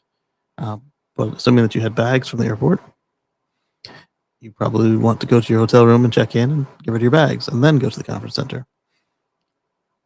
And say you've got a lot of bags or you are mobility limited and it's going to take you about 15 minutes to get your bags in, and for some reason the driver isn't helping you, or it's an autonomous car. You're not holding anybody up by going at your own pace and comfort versus on a train or a bus or a subway or a tram or whatever, some sort of serialized transportation. At that point, you are holding folks up. And I'm not saying that's a problem, but if you don't want the eyes on you or you don't want to feel the pressure, I'm not saying that you're in the wrong. You're not saying that at all. But I am saying that you don't get that parasocial pressure in a point-to-point system. And they exceeded their requirements for how many people they needed to move during the last several conferences. And since it is being paid for with private money, give them a shot, see what happens. Worst case is they get a small train to put in there, like the Disney People Mover or that little thing that Congress rides under DC there. They can do that as well. So, and they don't really have to get that small because this thing will hold a van. It'll hold the Cybertruck. So they would be like hotel shuttles running through there instead of full-on subway train. But you can just get a smaller gauge train and do that if it becomes necessary. I don't think it will be. The Yeehaw Loop in Nashville. That's right, Brian. Good to see you. Thank you for coming through. It wasn't even traffic. Cop told me it was illegal to hold up, and it was only a bank. Hold up a bank, yes. Feel free to jump on in, Bo. Oh, man. So we're looking at, I believe this one's the Vegas airport, but let's see for sure. Preparing the Vegas tunnel network to a whole new level. During Live Spaces on X, it was announced that the company's first direct tunnel connection to Harry Reid International Airport is expected to open in the first quarter of 26. Wow, that's imminent. And that then again brings up the question: are they going to open in the bottom of a parking garage with a subterranean station, or are they going to dump you at the edge of the parking lot or at one of the terminals, or what? Be there in a few. Thank you. Glad to have you. Yeah, so we're gonna hold this one open because I'd love to talk boring with Brian. And this new tunnel will connect the airport in key areas in the Strip and downtown using Tesla vehicles operating in dedicated underground lanes. Okay, so that part's not new. Dedicated underground lanes. According to the announcement shared by Sawyer Merritt, the system is designed to move up to 20,000 passengers per hour. making it one of the highest throughput airport transit options. Hey, Brian's in the house. Ooh. Howdy, howdy. I am trying to get this where I can see it properly. As you can see, I didn't bring up the full lights. I'm, that's just too much work. I'd rather. I understand. Yeah. I only have 2 lights on. Yeah. Yeah. Turn the heater off here. So, yeah. How are things, my friend? Long time no chat. Long time no chat. They're doing pretty well. I had a chance to go on a couple long trips, and they're still doing that thing where they think that I don't want to stop at all. So we're only stop one time for 40 minutes. I'm like, hey, stop me 8 times if I need to. I get there faster. If you changed your background to like a mirrored hallway with lights, you'd look like The Weeknd. I might have to try it. Yeah. So with these, I got rid of my a beam splitter and teleprompter because the teleprompter would come to about here, and I had like no desk space beyond the keyboard and the computer and work computer. I was like, well, I'd ordered from a company called Immersed. I'd ordered the visor 4Ks, and they were taking their sweet time at making it happen. So run me my money back, and I got these X-Real Air 1 Pros. They were cheaper, and so we got groceries and we got the glasses. Yeah. So the Vegas loop, I did want to mention. They said, "Oh, can you believe it? We're going to have service all the way to the airport in Q1." And that part was surprising to me. And I thought, wait, what? Yeah, it's gonna use the tunnel and some surface streets. There it is. Okay. There it is. Yeah, because you and I were talking like, how are they going to get there? And then they moved up the schedule, and it's like, what? Yeah. I have questions. No, I have one question. What? Yeah. What? Yeah. So it's going to be, and then at that point, you're like, well, wait a minute. Is this the boring tunnel at all, or is this robotaxi? It's a hybrid. Yeah. Yeah. There's no reason for them not to use it once they get out of the tunnel. Yes. One thing that's nice about having just a tunnel is you only have to deal with tunnel road debris. So a car will last longer if it only stays in a tunnel. But what are you really wearing out? The tires, I guess. Yeah, you're likely to get, dinged by other cars now because you're no longer in your controlled environment. And in the tunnel, you can determine if a collision is ever going to happen. But out on the surface, you've got meat drivers. Yes. Kacey, full meat driving. It is the way of the past. Full meat driving, baby. It must go. So there was one advantage I saw to this with the hybrid network is that since the robotaxi, not the robotaxi service, but the actual cybercab is a wireless charging system, you can do that whole Michigan charging road situation in the tunnel, and so the cars that are above ground are fully charged, and the cars that are in the tunnel, instead of stopping, they're in the tunnel to get their charge cycle completed, and then they can go back to wherever in the network. So in Michigan, it was a mile of road, and people were like, "This is genius," and I said, "No, it's a bad. demo. Yeah. It's the dumbest thing I've ever heard, and here's why: a traditional car doesn't have the kind of close connection, the kind of perfect distance you would want for an ideal inductive charger. They're all going to be different, but let's just say that it worked anyway. How much charge can you get at level 2 over 1 minute? Yeah. That's a mile of road on the highway. Exactly. You don't want, 1 minute of level 2 charging. Wow. And all I had to do was lay a mile of copper. Yeah. That's not ideal. But you know what is ideal is you just put them in the parking spots in the tunnel. So when people are loading and unloading, that works too. Yeah. 3 minutes in a fixed spot. Yeah. Okay, so that would still work. It's just still work. Your way would be cheaper than my way. Way easier. Your way would be way cheaper than my way. Yeah. So the reason I came to that was there was a demo with trucks, and they were probably thinking put it at the base of a mountain, which could work. Their demo they were able to get slightly above the consumption for charging, and so they actually finish the thing with a more percentage in the pack. The than climb. Yeah. And the climb is when you really need it with a big truck. Yeah. And then they're not going to run out on the other side because they're going to regen all the way Yeah. down. Exactly. So I think going up the mountain is perfect, and then like you said, during the dwell zone in the tunnel is probably better and cheaper than in the tunnel, unless it's just like if it's a hyperloop tunnel, which I heard I didn't catch. Somebody was talking about hyperloop again, and I didn't. I think it was on a space that I didn't listen to yet. Is that accurate? What about it? Well, I don't know. I haven't heard anything recent about hyperloop, but here's the reality. Let's say the Cybercab will likely be the shortest range vehicle in Tesla's fleet. Oh yeah. It could be as much as 300 miles, but let's just say it's 200. Yeah. Vegas Loop is only going to be like 10 miles long end to end. Yeah. Do you really think it's going to make that journey 20 times a day, the full length of it? Nah, it's no way. It could still charge overnight. But if you've got a little bit of juice every time you pull into a stop, Exactly. It's going to go forever. I think that's going to do the trick right there, because we saw the Model S 40, and it was supposed to be good for 100 and did they miles sell or so? any of those? Not as 40s. They did sell a couple of 60s that were buffered. Yeah. Yeah. And I think those were in Canada to meet like a incentive thing.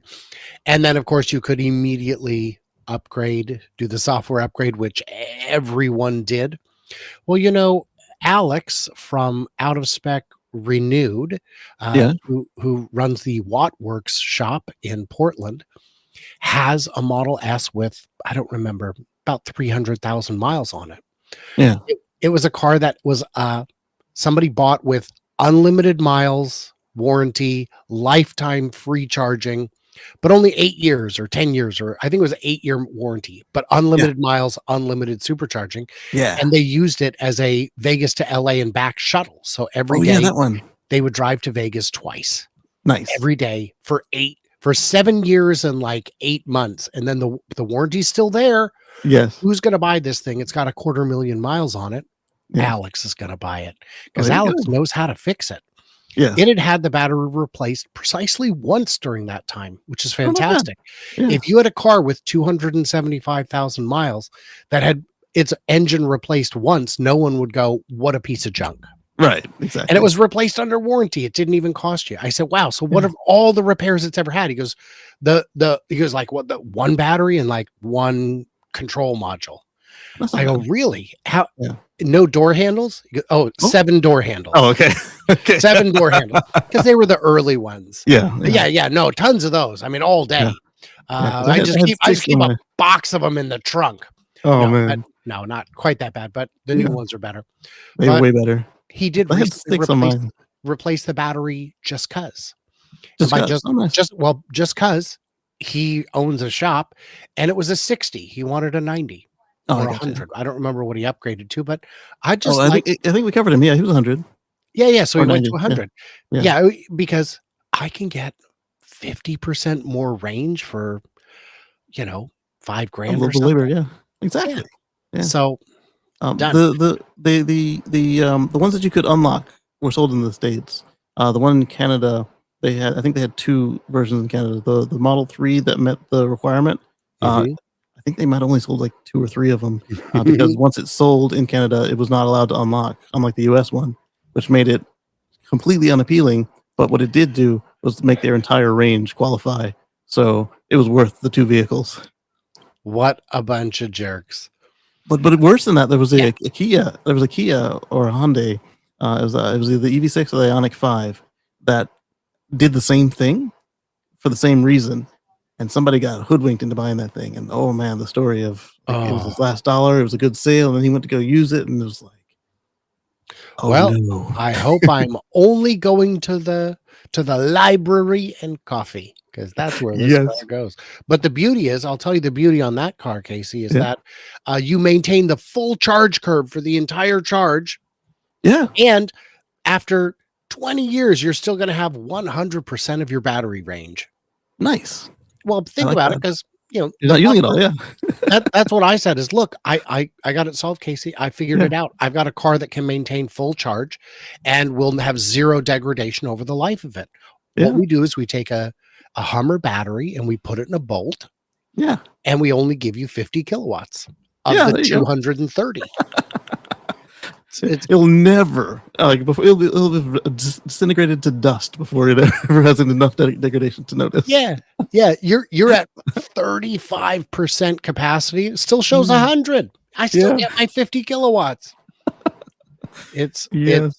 But these are tricks that manufacturers play. If you want a Yeah. car that can maintain a high rate of charge longer, you can just put more buffer at the top of the battery.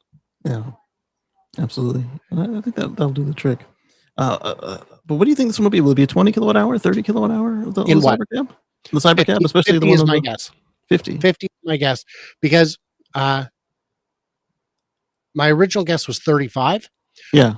Because that's a nice lightweight thing based on the size of it. If you measure the gap where the battery must go, Yeah. you can only get to about 50. And Okay. then Lars and the gang said it might do 300 miles. Oh. And when I talked to the engineers, I said 5.5 miles per kilowatt. That seems low. And they said that's the number we're allowed to say. I go, because a Model 3 driven not aggressively can already get close to 5, and that's a much bigger car, a much older design. It's less aerodynamic. 5.5 is what we're allowed to say. So if you just push it to 6 times 300 times 50 kilowatt hours, you're at or above 300 miles. Okay. So and it's not going to need to be fast. So yeah, that's perfect. No, it's going to be super chill. Yeah. I don't know if you caught my show discussing what I learned at the tour. I was able at the shareholder meeting. I was allowed to go on a tour, and this is what I tell Tesla people. This is what I tell other manufacturers: have me at your events, because 1,000 people went on that tour, and I alone came away with some of these insights. Others did not. One is, the guy said, here's the motor for the Cybercab, and here's the Model Y motor, here's the Plaid motor, here's the Gen 1 motor. Look at them and notice. Are they all the same? Nope, they're all different. No. They're all quite Okay. different. But the Cybercab motor, look at how much smaller it is. And I said, it actually looks kind of big. He's like, what? What do you mean? It's way smaller than those. I go, right. Those are putting out 400 or 500 horsepower. I go, this is going to be what? 85 horsepower, 100 at most. Yeah. I go, because you're not going fast, and you're not going fast quickly. Yeah. So I said, is it big? Because it has eliminated the use of rare earth magnets. Oh, I was going to ask if it was because if they were like the elevator motors, just giant, because you're not utilizing all their capacity.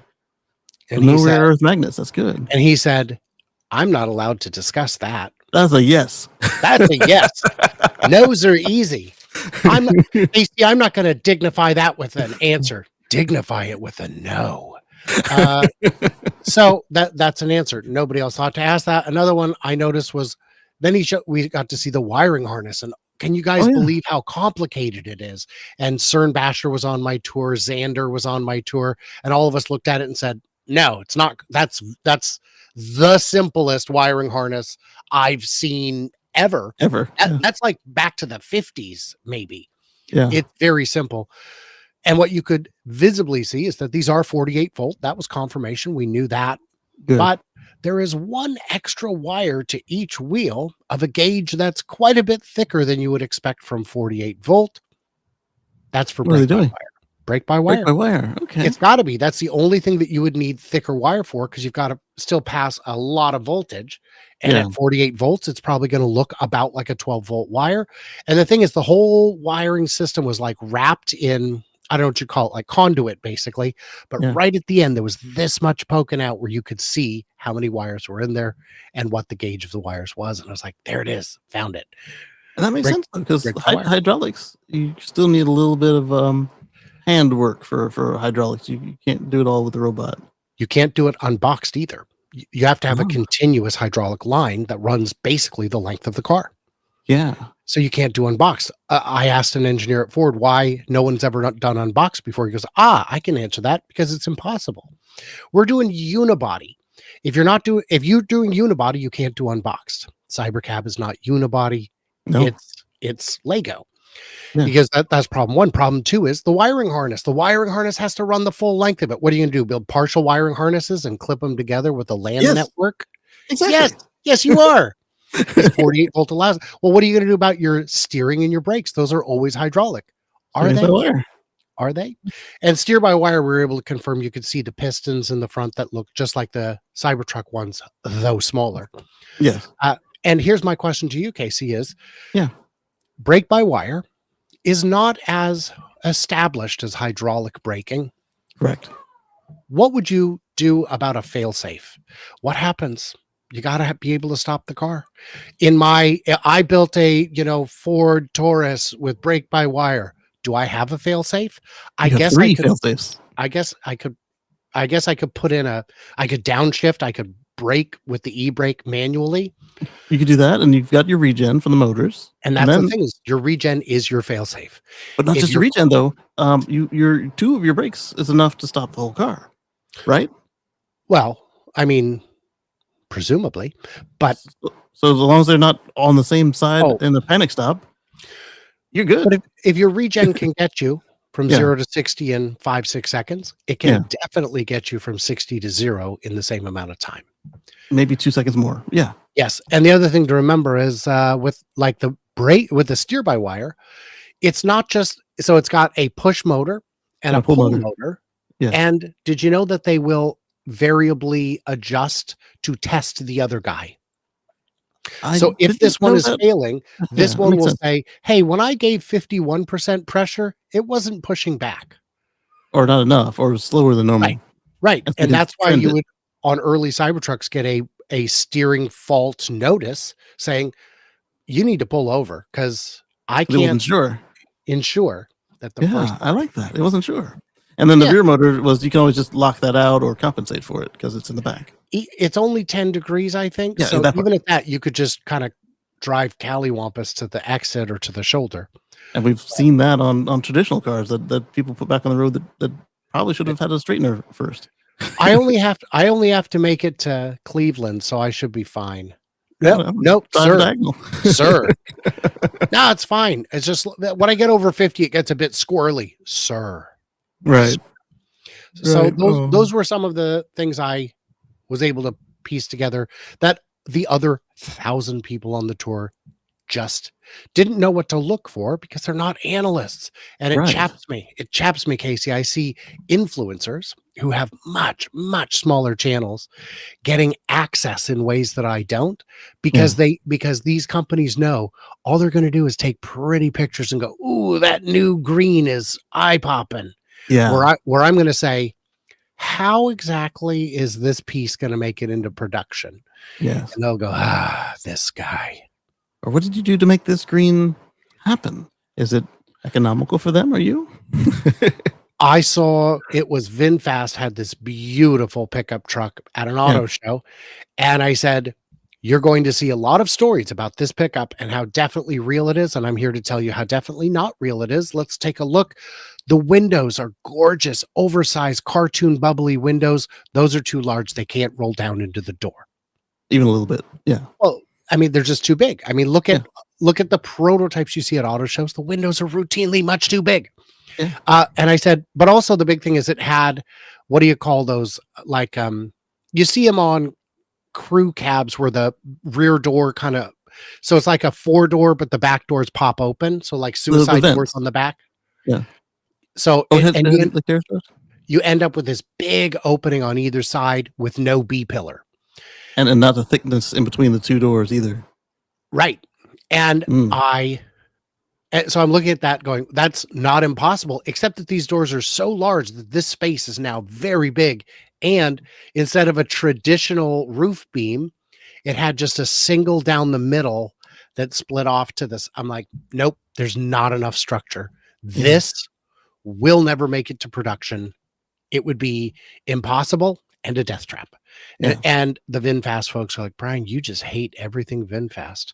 I don't. No, I no, don't. not at all. Yeah. In fact, I love this truck, but Yeah. to think that it will go into production is ludicrous. At least if it does, it will be the typical. Oh, the concept looks nothing like the real thing. Oh yeah. I'm sorry. What'd you say, Ram? Right. So speaking of RAM, so they finally got their knacks on the vehicle. Finally. Just but in time to cancel it. there's that. But folks were saying, hey, they finally get the supercharger access. This thing, Yeah. the other. Do they though? Because when they announced, they didn't even say knacks. They said this is SAE J3400. And I think they mentioned adapters for some customers, like not their van, their service van. But they didn't sound like they joined the Supercharger Coalition like everybody else did. Well, they'd be crazy not to. What's the point of changing handles if you aren't going to get on that network? But I guess they're you don't want to be the only one with the old plug. Well, no, that's what I mean is you could change the plug, but not get on the network. That's what I'm saying. Yeah. But that's the thing is everybody's going to have the new plug. I asked Sith from Electric Era Chargers. They make DC fast chargers. They're out of Seattle. I asked him, when will the last public fast charger be commissioned, go into service with a CCS handle? What would you guess? Sooner than I would ever expect. So let's say next year. He said at the earliest 2030. Okay. Because a lot of the ones being built have it written into the grant. Oh, dang it. But so you're saying none whatsoever? What? No. You're saying no CCS at all, or well, my question CCS only. My question is, oh yeah, it will include at least CCS. It may also 2030 sounds right for that. But yeah, even though no cars will be sold from 26 onward in the US with CCS, they're still going to be installing new leaded gasoline pumps for the old cars. Man. Oh man. Why? Hopefully they all have the ability to convert. So that way the first time that cable needs replaced, they just put the new one on it. So I have made a number of videos with Electric Era. Yeah. But I've only used one of their chargers once at their location as part of a test just to see how long the handshake takes, see if it works, all that. Yeah.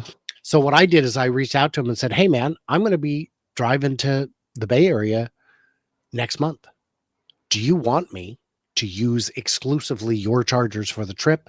Oh. Bearing in mind that I'm going to show it warts and all. And he's like, yes. Absolutely. Yes.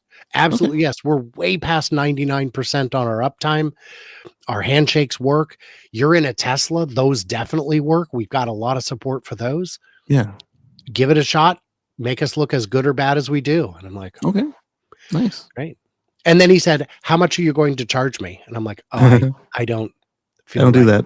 I don't feel right doing that. Just give me the charge for free. Well, and that's the thing is he said, we'll give you the charge for, just save your receipts and we'll reimburse you for the charge. Yeah, that's fair. Yeah. And I was like, because if I take your money, I feel like maybe I owe you something. Right. A little bit of bias that's in there. The implied part. I saw a great article making fun of Tesla the other day where the guy said, I was in China. Seeing the new Xiaopeng show. They've got some new product and they flew me in for that. So while I'm here, I'm going to check out the Model YL and it's terrible. Come on, buddy. You're there on Xiaopeng's dime. Let me guess. If I scroll down, are you going to recommend? Oh, there it is. Yep. You recommend their car instead. Good job. Yeah. Well, that'd be really awkward if he said the Model Y was terrible and then recommended somebody else's car. Well, he did that too. Neo and Onvo. But not, like also as not instead of, right? Okay. Because that would be definitely really don't get the Xiaopeng. Don't get them, and also don't get the people who paid me either. I love it. Oh man, so with the while we're on Stellantis, it appears they didn't join the Supercharger Coalition, but they'd be stupid not to do it sometime soon. So you still got the ability to do the charge my non-Tesla in the app. So they don't need that, but it would still be smart for them to have an answer at the dealership. I imagine your vehicle needs to be supported. And I imagine you just went to add a vehicle that's not supported. The app would say, we don't have support for that yet. Yeah. But I don't know Yeah. And that feels like a Stellantis problem. And that's does. unfortunate because what it really means is it's a consumer problem because the Mm-hmm. salesman is not going to check. Not We at went all. to a Nissan dealership to see the all new 2026 Leaf. Yes. And we're going to have it on this date. Set up your meeting. We all came in and it wasn't there yet. I'm so Oh. sorry. It was supposed to be here 2 days ago. It's late. So we didn't get to see it. But the sales manager said, I will be happy to talk about it. So before we Okay. got started, there's only a few questions people really want to know. What's Yeah. the charging rate? Mhm. And he goes, oh, it's 20% to 80%. Nope. Stop there. Kilowatts, please. Kilowatts. He's like, and he's looking at the info sheet and he's like, Yeah. Up to. They didn't say it for him either. So we take the sheet from him and look at it. It's not even on there. It's 150. Nice. It's 150. 150. That's not terrible. It's not great terrible. in this day and age, but it's not terrible. No, but it'll get you by, and the car's Mhm. 30 grand. What are you complaining about? Exactly. And I forget what the other question was, but all of the super obvious questions that anyone who knows what an EV would ask were not even listed on the data sheet. Ouch. Yeah. And I think it was things like what's the battery size wasn't listed. Doesn't matter what the size is. The net, at least. Here's your range. Yes. Kind of matters. It does. But yeah, so the salespeople don't know No. anything more than the bare. Like when I bought my Nissan, the guy was the finance manager wants me to buy an extended warranty. I said, Yeah. isn't this still under warranty? And he goes, I don't know. I'm like, Oh. yeah, you do. Oh, he doesn't know. Okay, good. But he doesn't There's care. no, you don't know what the warranty is, Mm. my friend. So, well, you should just really buy the extended warranty. I'm like, oh, I hate this experience so Like, much. what am I extending? I'm extending what? So Right. and it's pretty wet. yeah, Edmunds, I believe that they were none too pleased so far with their long-term Dodge Charger Deltona Fresonius. They're Fratsonic. Yeah, Fratsonic. It just kept, the software was bad. It just kept leaving them. Yeah. That was the most scathing review I think I've seen of any car ever. In a very long time. They were saying the software is so bad. It takes so Yes. long to come up. It's so laggy. And I could forgive that if the car was any good to drive. Yeah, it's but not even fun to it drive, they isn't. said. Yeah, I could forgive all this. If you want just a real fun, raw performance, giddy up and go machine, Yeah. you're gonna forgive some rattles and some Yes. bad suspension, but it's not even fun.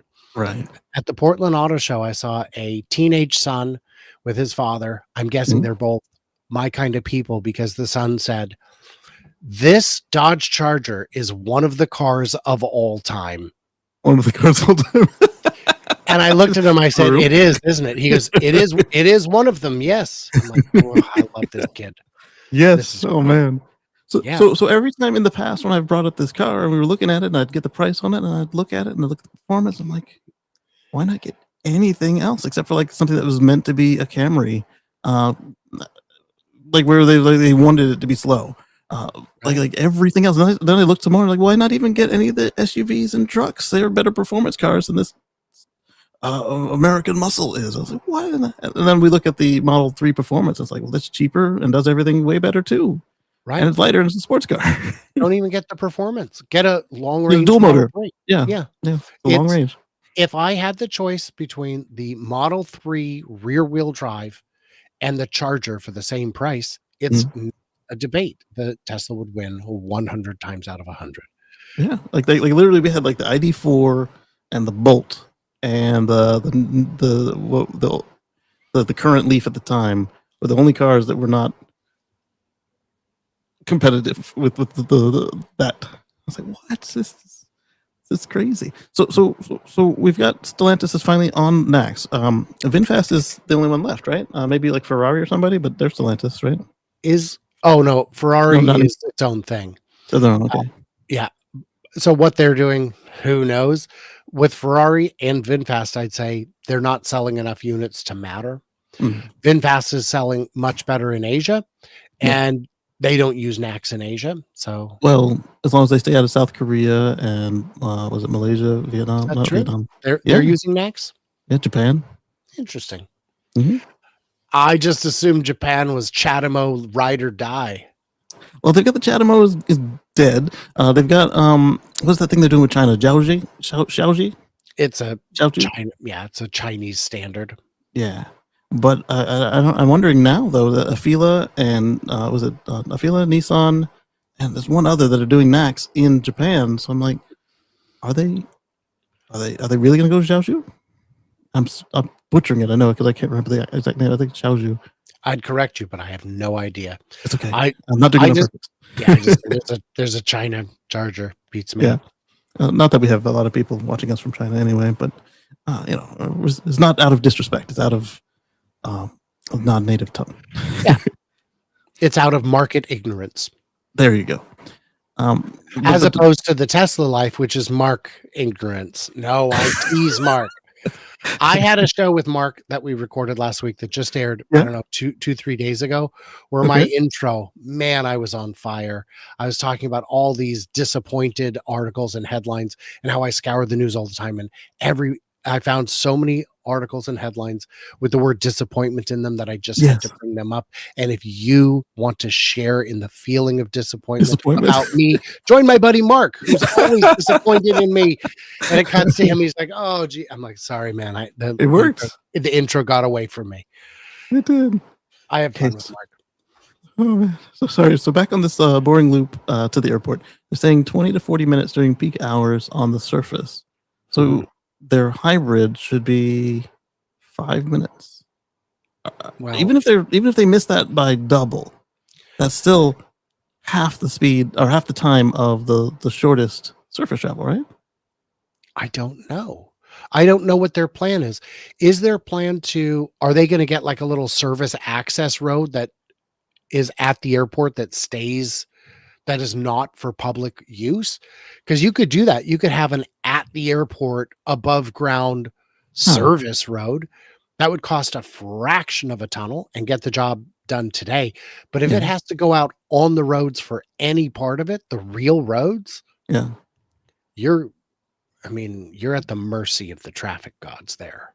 But if they get their own dedicated lane and the tunnel why would they won't get a lane? Why would they get a dedicated lane? Maybe they could use the bus lanes, but I don't know if Vegas has bus lanes. The bus that runs down the strip is parked. I mean, you could walk faster than that thing. Yeah, because you've got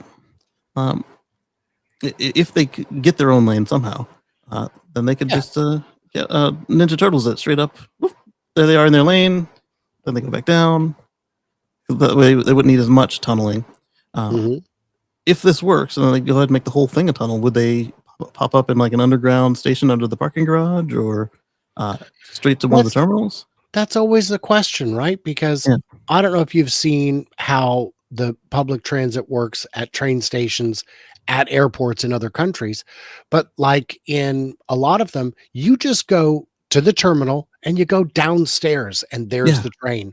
But then you try it in the US, like SeaTac, you go out to the parking garage, you walk through the parking garage all the way to the end, then you go across a sky bridge to another sky bridge to the train station. It is a hike and a half. When I lived near the terminal in SeaTac, by the time you would walk from your gate to the train station, I was literally halfway home. Oh man. That's how close I was. I was just up the hill, maybe 5-6 blocks, but I am halfway home. Reminds me of a song. Oh, it reminds me of a couple good songs. But also the brand. I was looking at a little short on the Rivian bikes, and they were somewhat impressive to me. They had so we talked about by-wire braking on the Cybercab. They had by-wire pedals on the also. Like they had a mode where you could flip it, and then like what you're doing with the pedals would just electrically translate to the motor. I'm sure there's some serious gearing involved, but I am concerned for Rivian for their cost controls. No company in history has bled this much without dying. And I don't, unless these bicycles are $30,000, please focus on automobiles. Mm. Unless there is some tech in them that can transfer back to the vehicles, I feel like you need to focus. Yeah. From what I could see, it looked like there probably could be some stuff that translates over, but it looked like they were basically just building the bike from the car part spin. The headlight was like one of the headlights, like had the little look. It was pretty cool. It was like one module that goes in the headlight, but it looked like a Rivian. And they're using the cells, exact same cells from the car, probably the LFE one, in the bike. And then they had the Rivian phone app is your key to the bike. So if you leave it, the handlebar locks up, the battery locks to the bike, and the drivetrain locks up. It's a great experiment. Yeah. Let employees do it on weekends. Focus on cost controls. Yeah, if it's a separate company or like you said, like it's a volunteer project, that's fine.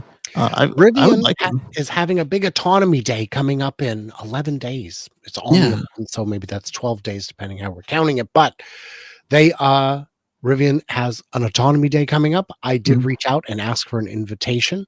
Oh, nice.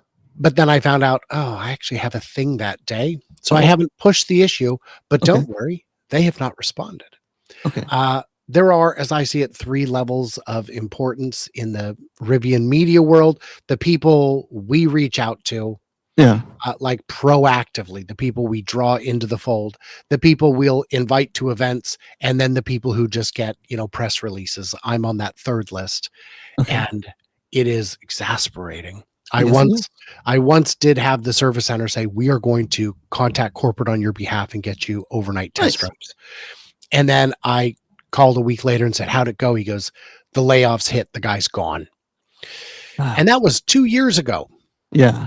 And I've been trying to get back in their good graces ever since. Guys, I've never said anything negative about Rivian except that you got to get your costs under control. That's just a fact. That's just a fact. Not a judgment or anything. Yeah. And reality is why would you not invite me to Autonomy Day? Perhaps you're afraid that I'll compare it to Tesla, but what you're really afraid of is that I'm not an influencer and I won't be wowed by the graphics. I will ask the hard questions. Yeah. And do you want Brian there asking hard questions? If you're a damn good company, the answer is yes. Right. Electric Era lets me ask hard questions. Yeah. There are a number of companies that do that.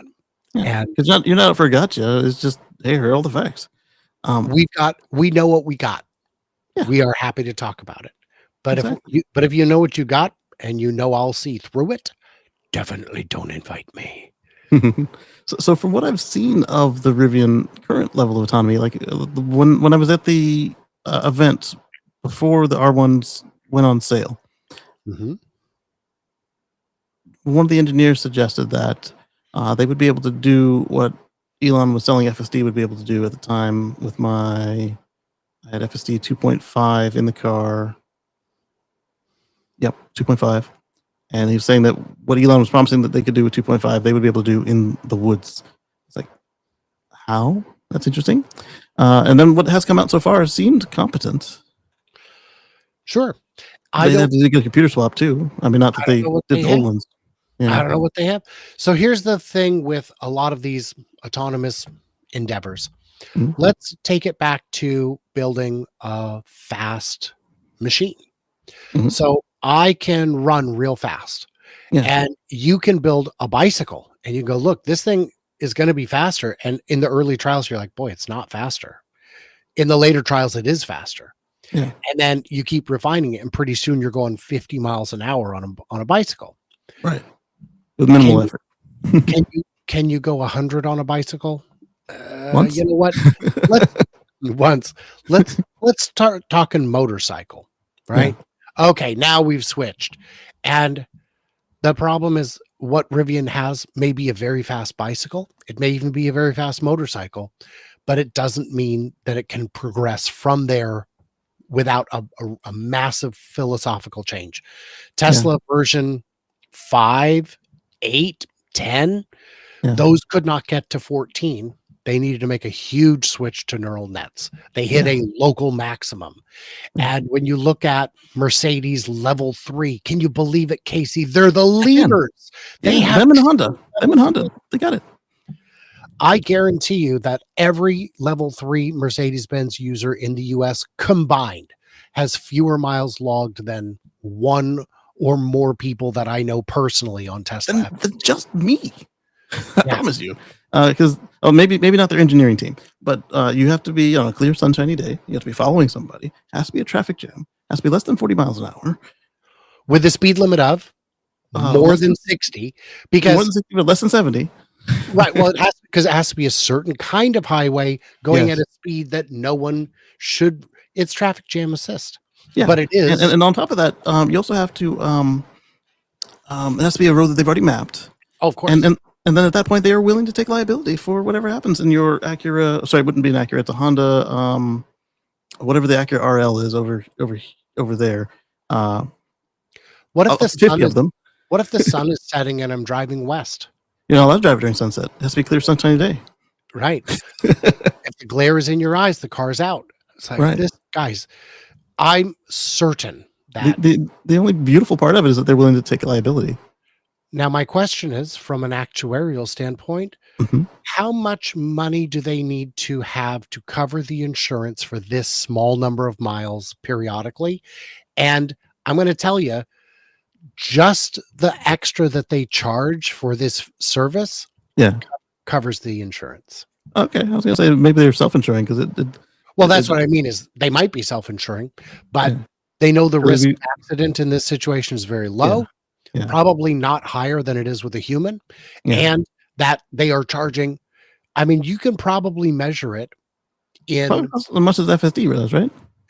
You're probably paying 30 cents a mile to use it. Ooh. If you Yeah. take all the miles that you're likely to get, which is not many, and the cost Yeah. of it, which is quite a bit. Yeah, and I mean, like they've done the math, and like the only way you're going to get in a crash in this situation, aside from some sort of freak incident, is somebody else that crashes into you. Yeah. Yeah. So I mean, everybody was like, "Wow, they're level 3." It's not impressive at all. Like every other car on the road can do this, as long as it's not dumb cruise that's just going to keep on going when the person in front of you stops. The fact that I have to have my eyeballs pointed forward does not Yeah. mean that I have to pay attention. Right. And then I think that was the only other new novel part of the Honda and Mercedes system. I think the only thing novel about Mercedes is that they are worldwide, while Honda is just on that one road in Japan. It might be more than one road, but still, it was like 50 cars. I feel like you're being very unfair. Who knows? It might be a wonderful road. We took a mountain pass around the back of Mount Rainier to go to Eastern Washington for a family thing this summer. Beautiful. I'd never been all the way across that road. I'd only been part way out it before. And I get there and my brother says, "Oh, you took that highway. It's beautiful. Windy though." Yeah. I go, "Is it?" Is it? I wasn't driving. We're just- Oh, okay. I guess. Car didn't seem to have any problems with it. Nice. No, we were, enjoying the view, having a chat Yes. miles away. And now we get to a point in the conversation where we want to remember a detail better, and we just ask Grok. There's that.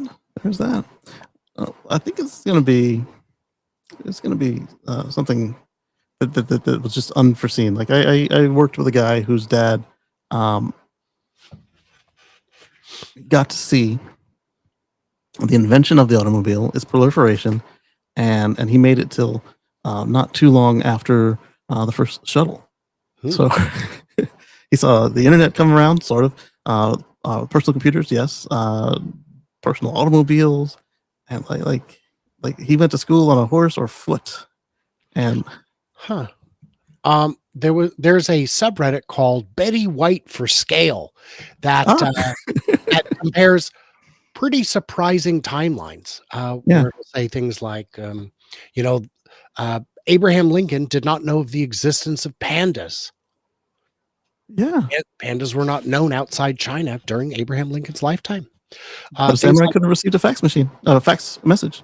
Yes, and one of them was that the last surviving person from the transatlantic slave trade lived long enough that she could have flown back. Wow, That's not cool. it's not cool, but it is interesting. It is. Yeah, You remember Back to the Future 2 in the Old West? Yes, That happened during the construction of the Brooklyn Bridge. Huh. That's how primitive the West was compared to the coast. That the times they were covering was Brooklyn Bridge was being okay. Cowboy times were during, the beginning of New York's real heyday. Yeah. At first I was like, are you talking about the time in the movie or the movie itself? It took me a minute. Yes, Brian, we know that the Brooklyn Bridge existed in the late 80s. I just didn't know you meant those late 80s. Yes. I'm just asking if you know anything more about the Roadster. What do you predict and see about the Roadster coming down? And hello, Highland. Good to see you. Yeah. Highlander. So we know nothing. We know nothing. The Uber Bulls are really going into fantasy land on this one. Yes. It's going to fly. It's going to be an aircraft. It's going to be a record-setting aircraft. I'm going to go with the approach that my car really flies. Mhm. Doesn't mean it has wings. It's not Red Bull. It's just and I've reached post speculation. It's like with the Cybercab when we didn't know what it was. I was happy to speculate up until a point, but once every possibility had been exhausted, we gave up. I had a lot of people telling me the Cybercab was going to have 3 wheels because they saw that drawing in the background. That one. Yeah. And I was like, it doesn't compute. You see 3 wheels there. Yes, I do. But it's also a cutaway. It's also a cutaway. I'll take the other side of that bet, whatever you're doing there, my friend. I'm on the other side of it. Yeah. So on the Roadster, I'm half sad because I think the design will be visually different than what we've seen before because it's been 8 years and that design is no longer as fresh as it was. No. But I'm confident that whatever they replace it with will be just as beautiful. I'm sure Franz von Holzhausen will be involved in it. Yes. And he does amazing work. He's not just a world-class designer, but one of the most influential designers of the modern times, maybe the most influential. Definitely. So I don't know. It'll be fast. It'll be amazing.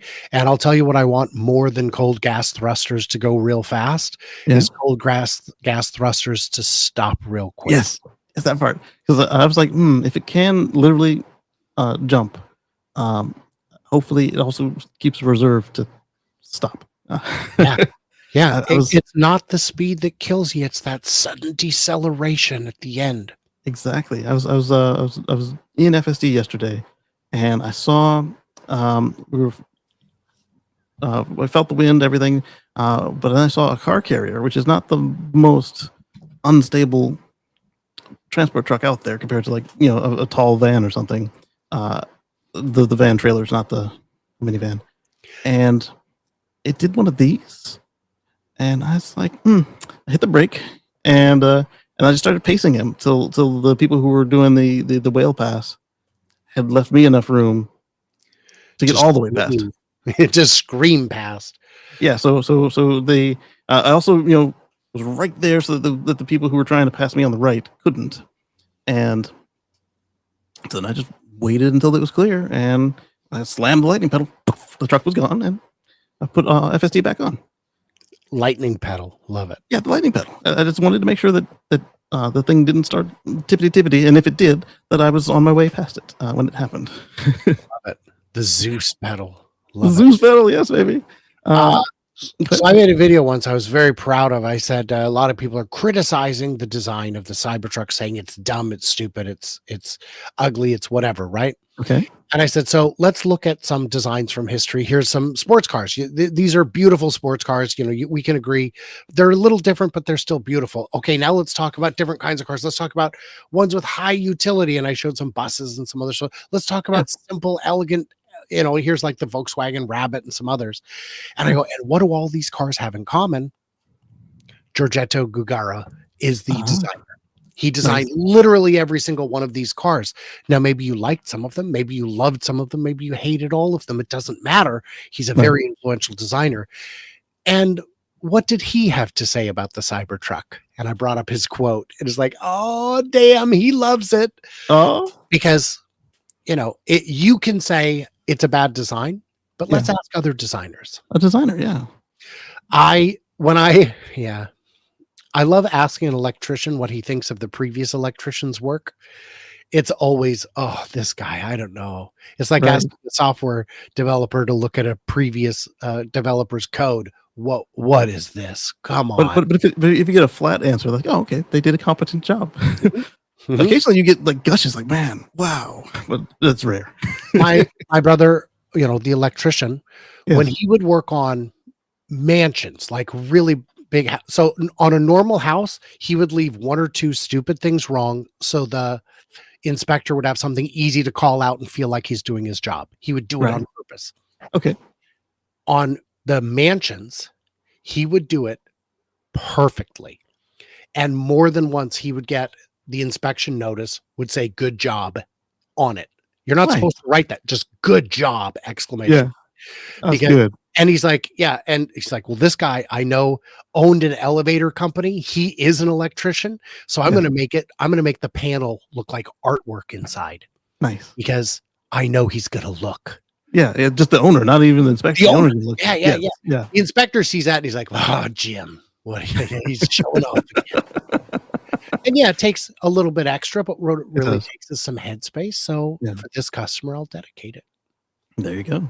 So speaking of designers, so I was going back through my old tabs to clean them up, and they caught Franz saying that we'll see the car before the end of the year, but this was before the shareholder meeting. Mhm.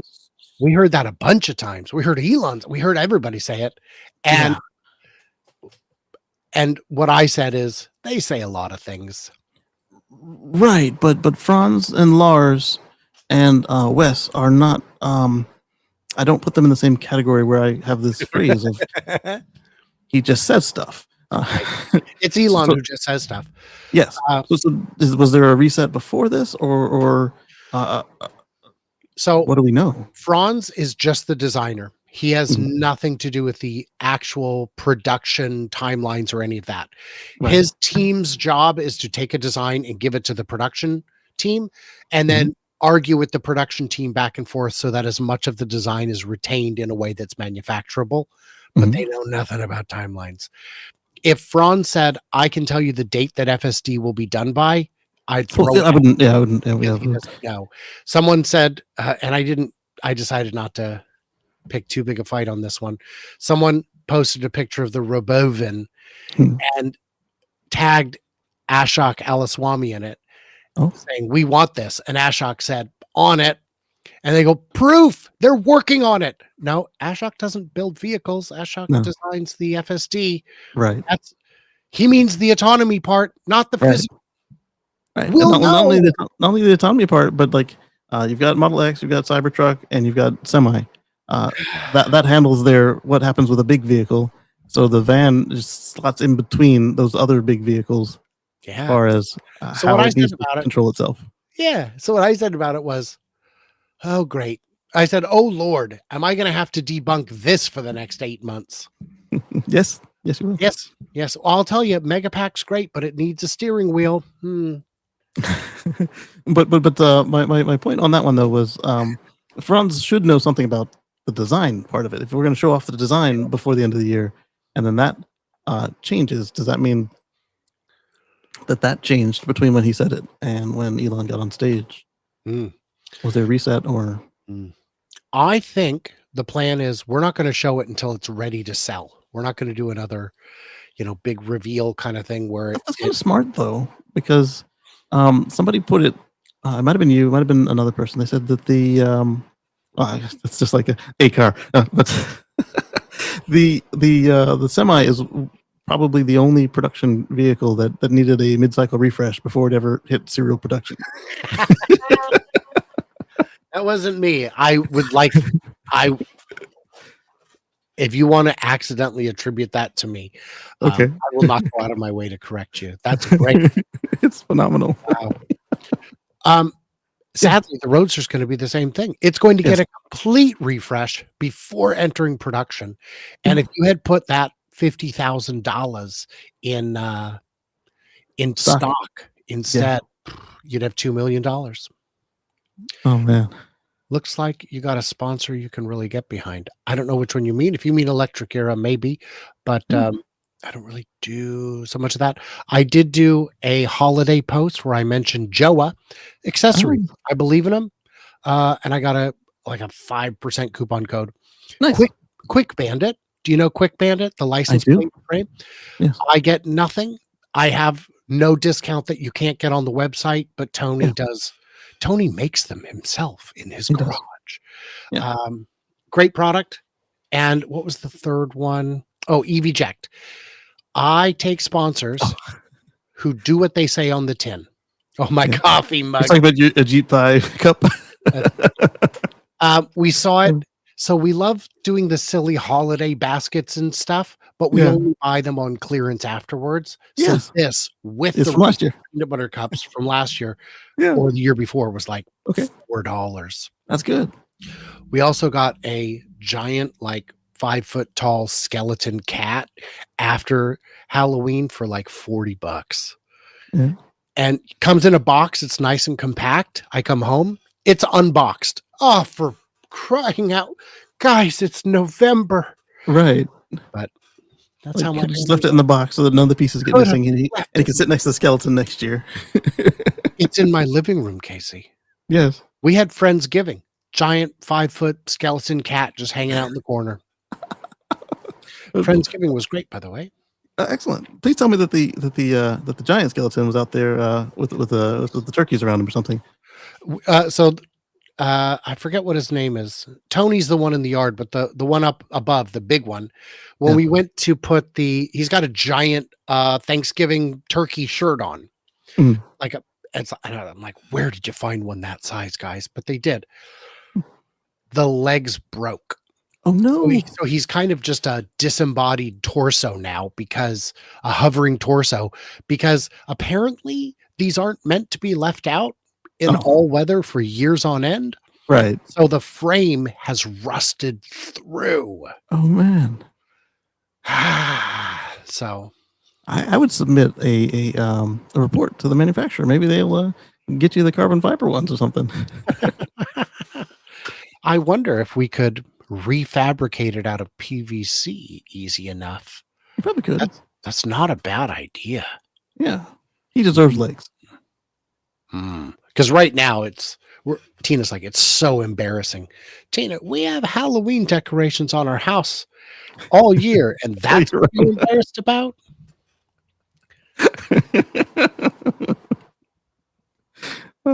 She goes, yesterday, these guys, I saw some people walk up into the yard, and I'm like, what the hell are they doing? And I look out and I see them getting pictures of themselves with the skeleton. And I Nice. thought, how weird. I'm like, Tina, they're the weirdos. Who had it so they could take the picture? I mean, come on. Yes. Oh man. That'd be like us criticizing people watching our channels. What kind of Yes. weirdo watches my channel? And the answer is, I know, because I've met a bunch of them. They're amazing weirdos, and I love them. Absolutely. Oh, speaking of Cybertruck, the delivery is beginning in South Korea. Oh, Let me turn get that it. back on here. Bang. They are kicking off hot. These are well received. I don't know what the mood is, what the vibe is, what the opinion is of these on the street, but it appears to be non-political. Is that a way to phrase it? That people just like them for what they are, regardless of it. Yeah. Yeah. So, Highlander, do we think- my youngest two, Nice. Michigan last year. Excellent. So do we think that they will do better than they did here? Better than here? Well, it's a smaller market, but I mean, comparatively for their market. I don't know, because they don't really have a pickup truck culture. Yeah. They do seem to be selling in modest volume. My concern with Cybertruck is 25,000 units a year enough to keep the line running? Right. It's an expensive line. It was is. where, if you look at the S and X line, it was only meant to build 100,000 in total, and maybe even 50,000, because they did combine the original S and X line. So it might be that the S and X lines are now making 15 to 20,000 cars on a line that's designed to handle 50,000 cars. Right. But they've But already then- amortized it and got rid of the extra line. Exactly. Yeah. Consolidated it. And Yeah. I suspect if the Roadster is built in a traditional fashion, like it was originally meant to, the one we've seen so far, they Right. would probably put that on the SNX line. Just like in between. Just like In between. Just like Why you not? see other manufacturers do with combined low volume lines like that. Yeah. Building a whole line to build the Roadster, I think, would be not cost effective. No, not at all. So with the Cybertruck, guys, we got to move some units. You'll Yeah, never it doesn't get work. the cost It down. doesn't work on the SNX line either. You're right. Because it's too different. It's yeah. The Cybertruck line is not meant to build anything but a Cybertruck. And I've Right. seen a lot of people say, well, you could just build an SUV out of the Cybertruck. Yeah. Sure. And then glue wings on it and it's a plane. That's not how it works. The floor panels are in all the wrong spots. If you Right. had a third row, it'd be a little weirdly tight. And they've already said, we're not doing another stainless vehicle. That part. It didn't work. Yeah. I still contend though that if they just put the third row back to back with the second row, it could work. Where would your feet go? You've the seen the You'd have to put a hole in the rear firewall, but yes, it's in the trunk. well, yeah, just remove the firewall, move the structure to the C pillars. Sure, you could do that. But what I mean is there's no place for your feet. You Oh, could to put them down. a Stretch them third out like row, you did on the Model S. Just stretch straight out in front of you. right, but the floor isn't flat all the way back like it is on the Model S. The floor sure. goes up considerably because that's where your air canister is. Oh yeah, yeah. And So you'd be sitting like this. And you could move the air tank farther back, but if it ruptures, I mean, it's there for a reason. It's deep Yeah. inside the cage for a reason. Yeah. So you could put a third row, but it'd be awfully far forward before you start cutting into foot space from Yeah. the back, unless you want the third row to be elevated even higher, like you're on Safari. I don't know. But if with that, the roof coming down, if you're facing backwards, your feet would fit, but your face would be in the glass. right. But yeah, they would have difficulty doing a third They would row in that. Yes. So, well, then they just change the rear casting. Okay. So a different car is what you're saying.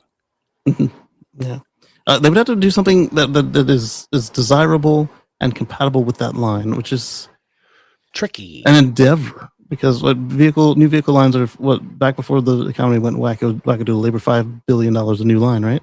Or new whole new model. Whole new model. If you're able to get it out the door under 2 billion, you're doing good.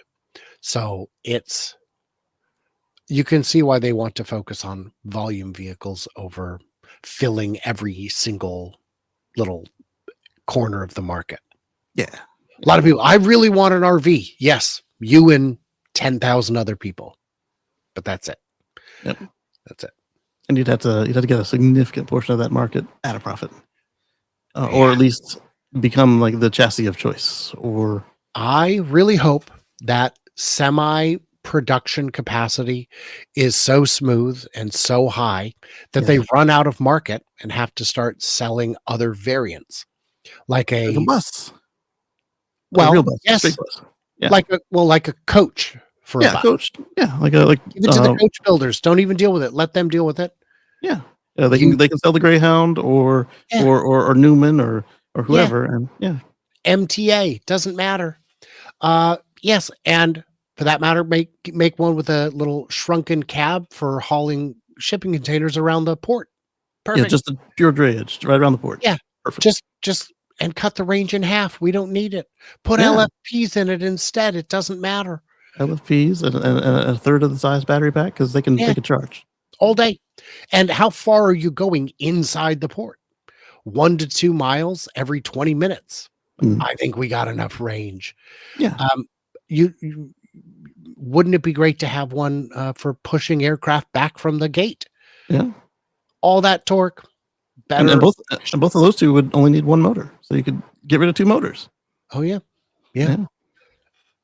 That's true because you're on a flat surface. Yes. And not going very fast or far. I hope your airport is not on a steep grade. Hopefully not. But there's so much potential if they do the semi-launch right, and like you said, once they exhaust their market with minimal tweaks to use that same, like, all right, now we're making fire trucks, or at least the base of fire trucks to send off to the people who actually make fire trucks. And what you got is one big, a high voltage connection, just like how your tractor has an extra gear PTO, that pokes out the back. What did you the call it? power takeoff PTO. Okay. Yeah. So that it's already there. They don't have to. I said, Bert, with the police cruiser version of any car that Ford made, what was different? Like, what was actually different about the police edition? He said, well, the first thing we did is we put in an oil cooler. Oil cooler. Yep. So that you can the alternator's bigger. The alternator's bigger. Steel tires with more meat. Okay. And he said the other thing is they would punch a hole in the firewall for all their wires. So what we did is we punched a hole in the firewall and had basically terminals. So we don't know what the wires are. We don't care what the wires are. And you don't have to either. They're all color coded. You can just plug into them. There you go. Because and then that way you get to keep your fire rating.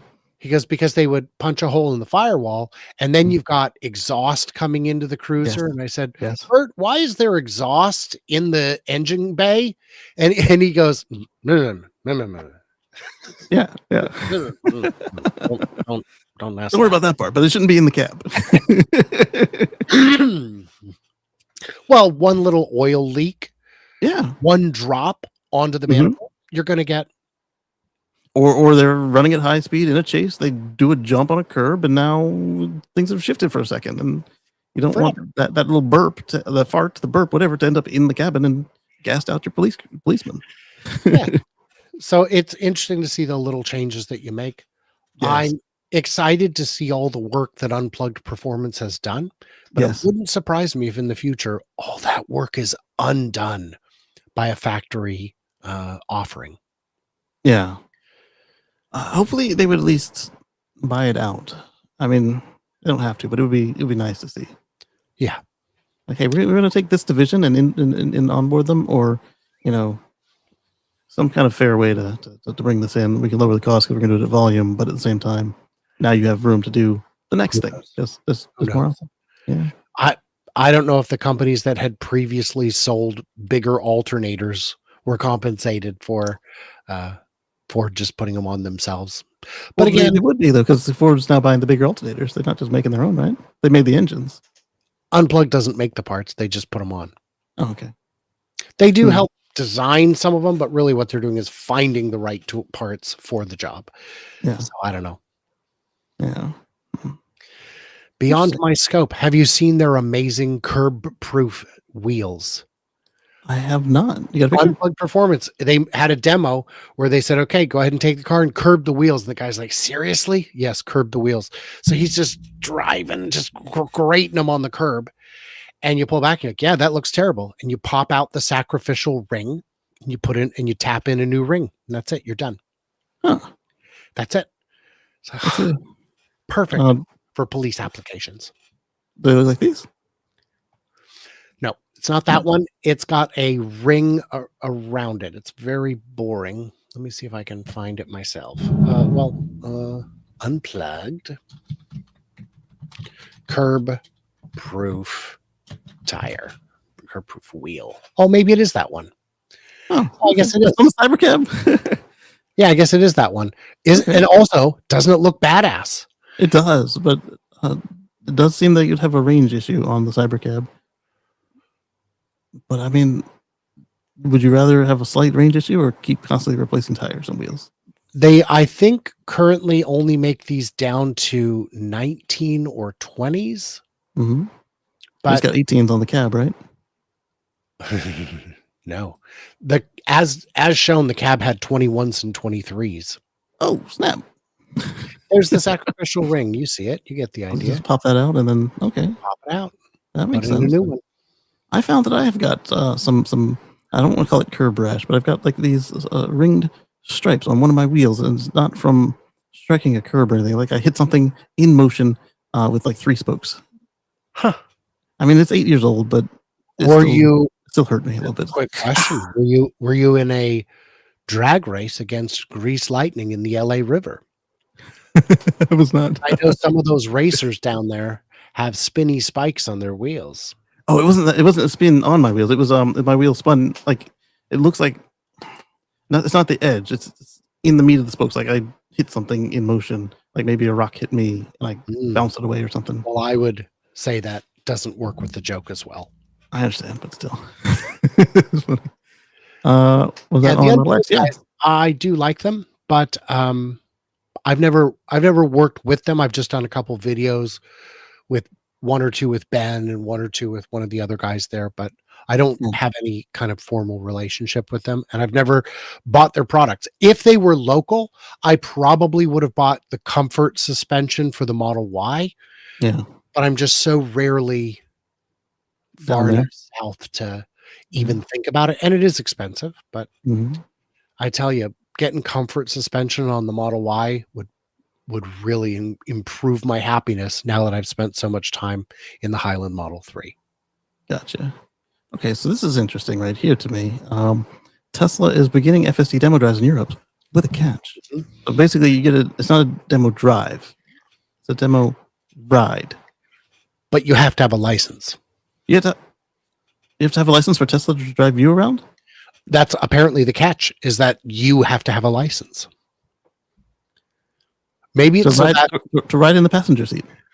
I think maybe it's so that the only people getting demos are people who could buy it. Oh, I see. So they're not just wasting time or With their miles or don't even have a license. Right. Like if they said, oh yeah, we'll give you 20,000 miles of demo, and you don't want to burn it on somebody who can't ever possibly buy the car. I don't think that's it. I think I think the demo is you have to go in for the demo. Yeah. It's not 20,000 miles. Oh no, I meant like on the vehicle total.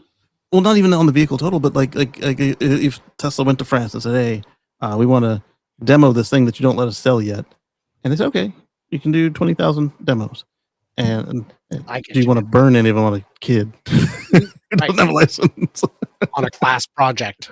Yes, that would make sense. But I was like, what? It had to be because have a license makes sense if you're gonna be behind the wheel, but what? Okay, so I'll give them that. And we talked about the Boring Company, so that was fun. And then that was everything I put in the notebook. But anything else that was like news that like you have? I love your takes on these things. So anything that we should chew on Well, that wasn't in there. My recent. I've been getting a lot of heat about, Tesla is in sales collapse mode. And I say, they just had a record quarter, right? Yeah. Like they go, well, yeah, in one market. Ooh, okay. Right, but most of the factories are in other markets. Like half the factories, like most of the production takes place outside the US. Yeah. Yeah, but sales are down globally. I'm like, right. Ships. I don't want to spoil the surprise, but ships. They had to fill the ship. They have to fill the ship and then ship the ship. I don't know if you've seen, but Norway, Tesla's now the #1 best-selling car of any given year. Yes. Yeah, we discussed that part, and I was like, with a month to spare. Yeah, but with a month to spare. Yeah, but it's down in markets close to where the factories are. That's what it was. Sweden. Somebody said they're down in Sweden for the month of October. I was like, hold on now. You did use the month of October? Yes. Like not September, October, November. No, those were banger months. No, just the 1 month. You can't do this company on just 1 month. You need to combine it with 3 of them. It doesn't have to be the whole quarter, but it has to be 3 consecutive months to do a trend with this company. Yeah. So they say, but if you go year over year, last October was good. So right, because October, that's 1 month. There was no delivery wave. Yeah, that's 2 1 months. Years unwinding the delivery wave. When they relaunched Juniper, it reinstated the wave. It will have to be unwound again. Yes. And that's why we're seeing ginormous sales in a number of markets. We're seeing record high sales in a number of markets. Germany's down. Why is that? A bunch of reasons. One is Germany has a lot of domestic brands that enjoy domestic support. Yeah. Those brands are now making EVs, which people want. Yes. There is the Chips. political aspect. Politics. Yeah. That's worth mentioning as well. Yep. And Social. Tesla doesn't do the lease thing the way most manufacturers do in Germany, which is beneficial to the German market. It's harder to do company cars with them. Yeah, Not impossible, but harder. So, I mean, there's a bunch of headwinds. See, they're losing market share so fast. Have you seen how many EVs Volkswagen's making? Guys, there is a mandate. All the cars have to be electric by 2035. Of course, Volkswagen is selling more. They don't wish to go extinct. Exactly. Like if they say, hey, all right, every car has to go. So you go from a total addressable market of 10,000 cars, right? And Tesla is 90% of that 10,000. But now you have to make 1 million cars. And Tesla has gone down to 70%. Oh my goodness. I am crying in my cash going to sleep. Between me and my 4 boys, I used to make up 100% of the adults in the household, of the adult men in the household. And now I'm down to, what would it be? 25%. I'm only 25% of the adult men. You know what that means? I'm younger now. I feel like the math is off, but I can't prove it. So yeah, and they go, well, but look, it all descended from you. the U.S. But the U.S. market is collapsing. Well, first of all, we don't have reliable data intra-quarter in the U.S. But what we do know is Tesla sold more cars than they produced in Q3. They now must make more cars than they sell just to get back to the previous inventory levels. Yes. I feel like no inventory. I feel like Tesla Q is playing the greatest hits, and people are still tapping their feet. It's definitely not stupid or obnoxious. I had a video yesterday that was pretty well received, got a lot of views by my standard. Okay. I covered the Perrone Robotics sues Tesla for infringement on their patents because they had a autonomous OS applicable to robots and cars. So we're going to sue Tesla. That sounds like Green Mountain, whoever they were. Green Hills? Green Hills. Green Hills isn't suing Tesla for patent infringement. They're just saying, we don't have it. We don't do that, but you guys are dangerous. So Perrone Robotics is more like a patent troll. And so rather than just read the story, I said, now let's find out who else they're suing. Because it turns out they're suing 7 companies, including Mazda, Nissan, Hyundai, Kia, Tesla, Toyota, and one other. What are they suing the other companies for? If you'd said like one of the other bot makers, I'd get it. It's not bots. It's the car is the bot. It's an OS for autonomous vehicles and robotics. And we have the patent for the OS. My friend, other people can make an OS. And the fact that you're also including Mazda in your lawsuit tells me you got nothing. So I kept digging. I found what they claim to have. By the way, their autonomous vehicles have logged over 40,000 miles in the last 17 years. Okay. 40,000. My one vehicle has done that. I know dozens of people who have done that. Dozens. Personally. I have met them. I could get a different person on the channel every day for a month who's logged over 40,000 autonomous miles on their Tesla. Yeah. So I'm not sure that your 200 combined years of experience in the industry, what a weird way to put it on your website. It is. So I pulled up their Tony AV, box thing that they have and found that of the 30 cars that it runs on, I'm like, whoa, stop. That's bogus. There's no 30 cars and you've only got 40,000 miles. 30 units? Well, no, we tested it on 30 cars. So 30 units. Not all at models. once, not at the same time. No. I mean, we would test it on a car and then take it off and put it on a different car and take it off. So Comma AI has beat these people. Oh, by miles and miles. And so I looked up to find any real world applications of it, and I found and that wasn't against anything about Comma. I was just saying that they are mom and pop. So yes, and not suing people. Right. So I found endless videos showing, here it is being demoed on all these different cars. Every video is by Perrone Robotics. So this is a patent troll out for a payday, and they not likely to get it. Yeah. Look at that. Highlanders are hot on their trail. Yeah. I mean, that is a substantial percentage of miles compared to the Perrone Robotics entire fleet. Yeah, my And car you is sitting at like really do 100 and time. my car's at like 108,000 miles, and I would say maybe 5% has been with something turned off. I'm since the shift to 14, I think I'm still at 97, Mhm. and I'm not going to get over 98 until I get on a road trip, which is coming up in 2 weeks, There you go. because there's just times when I have to disengage it. I have to. I have a video coming out tomorrow for my 14.2 drive yesterday, and one of the things it wanted to do was make an illegal left U-turn kind of thing into a parking lot. I'm like, no, they put a divider on the highway there on purpose. We're not turning left here. Oh, And man. and another one that was too much fun is I sent it down a road that I knew had a high likelihood of being blocked. Right. There's a train track, and periodically it's just blocked. And the car did so good. It got there, it stopped, it thought, it put it in reverse, it backed up 80 feet.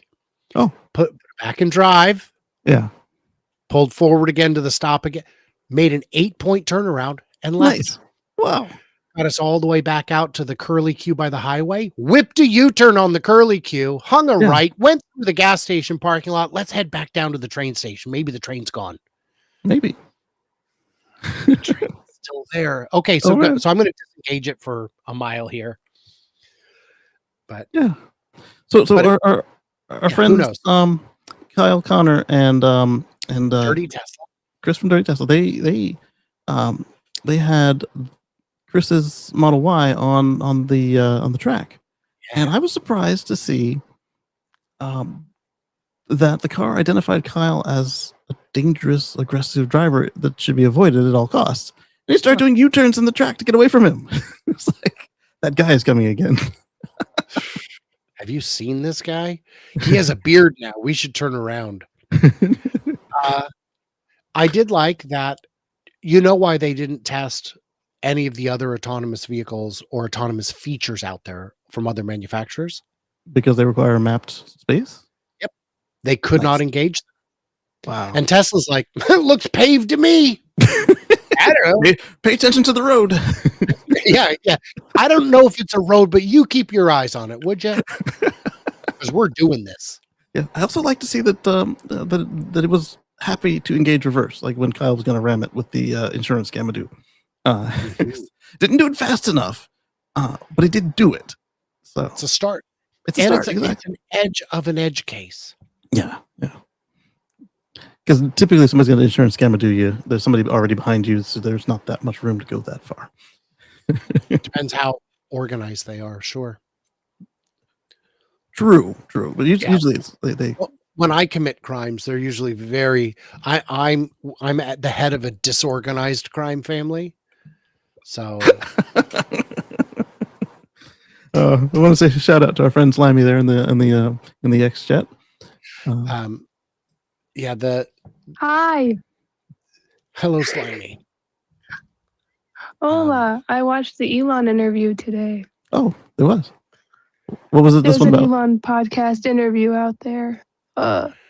Many different things. Who was the Rock, interviewer? Tesla. An Indian guy. I can't think of his name at the top of my head right now. He does a WTF podcast. Huh, I'll I take a can't look. think of it. I can't even pronounce his name. Any nuggets that he came up with? Elon did his prediction stuff, typical and AI stuff, Okay. predicting, talked about Tesla and everything. But then he went, my partner is Siobhan. So I don't know if that means relationship partner, girlfriend. I don't know exactly. Usually, but sometimes it can be business partner. Sometimes. But Usually he it's went, my business. partner Siobhan is half Indian, Wait, And then the she interviewer said was- that? Or Elon said that? no, Elon did. And then said things that a boss wouldn't like, that she was adopted and was put up for adoption and stuff. I'm like, what? Like things that a boss wouldn't really No, or know say, yeah. on a boss level. Definitely don't disclose that about your business or yoga partner. Yeah. But I was like, he looked hesitant to say partner. I only think that because he's the CEO of Neuralink and she's an executive Oh, at the same one. Neuralink. Okay, yeah. That's been. So I guess there could be a little bit. But yeah, he called Siobhan his partner today. She's prominent in several of the books. Background on her. Yeah. So Interesting. there's one for you, Brian. If everything plays out the way he wants. 2-hour-long interview. It's a great 2-hour-long interview. I recommend everyone watch. Okay, we'll take a look. I watched it on my way home. Yeah. On the new. I just got back from Tennessee, and Elon was also in Tennessee this weekend. Oh, cool. What was he doing out there? That was the boring. Memphis. Oh. Memphis. Casey and I will be in March. In March. Yes. So if anyone's going to be in the Chattanooga area in March, come see Casey, come see me. No. Yes, and Highlander sometimes comes to that event. It's only happened once. He's been there once. Yeah. And and then of course we'll be in Muskegon in June. Bay Area in California for the X Takeover in July. Yeah. Highlander loves Muskegon. Hi now, nay. With him, we got Highlander a bounty for the kids in Muskegon this year. Nice. I won't be able to make it to the Chattanooga one. Sorry. Oh. I'll try to do the Muskegon one again. Okay.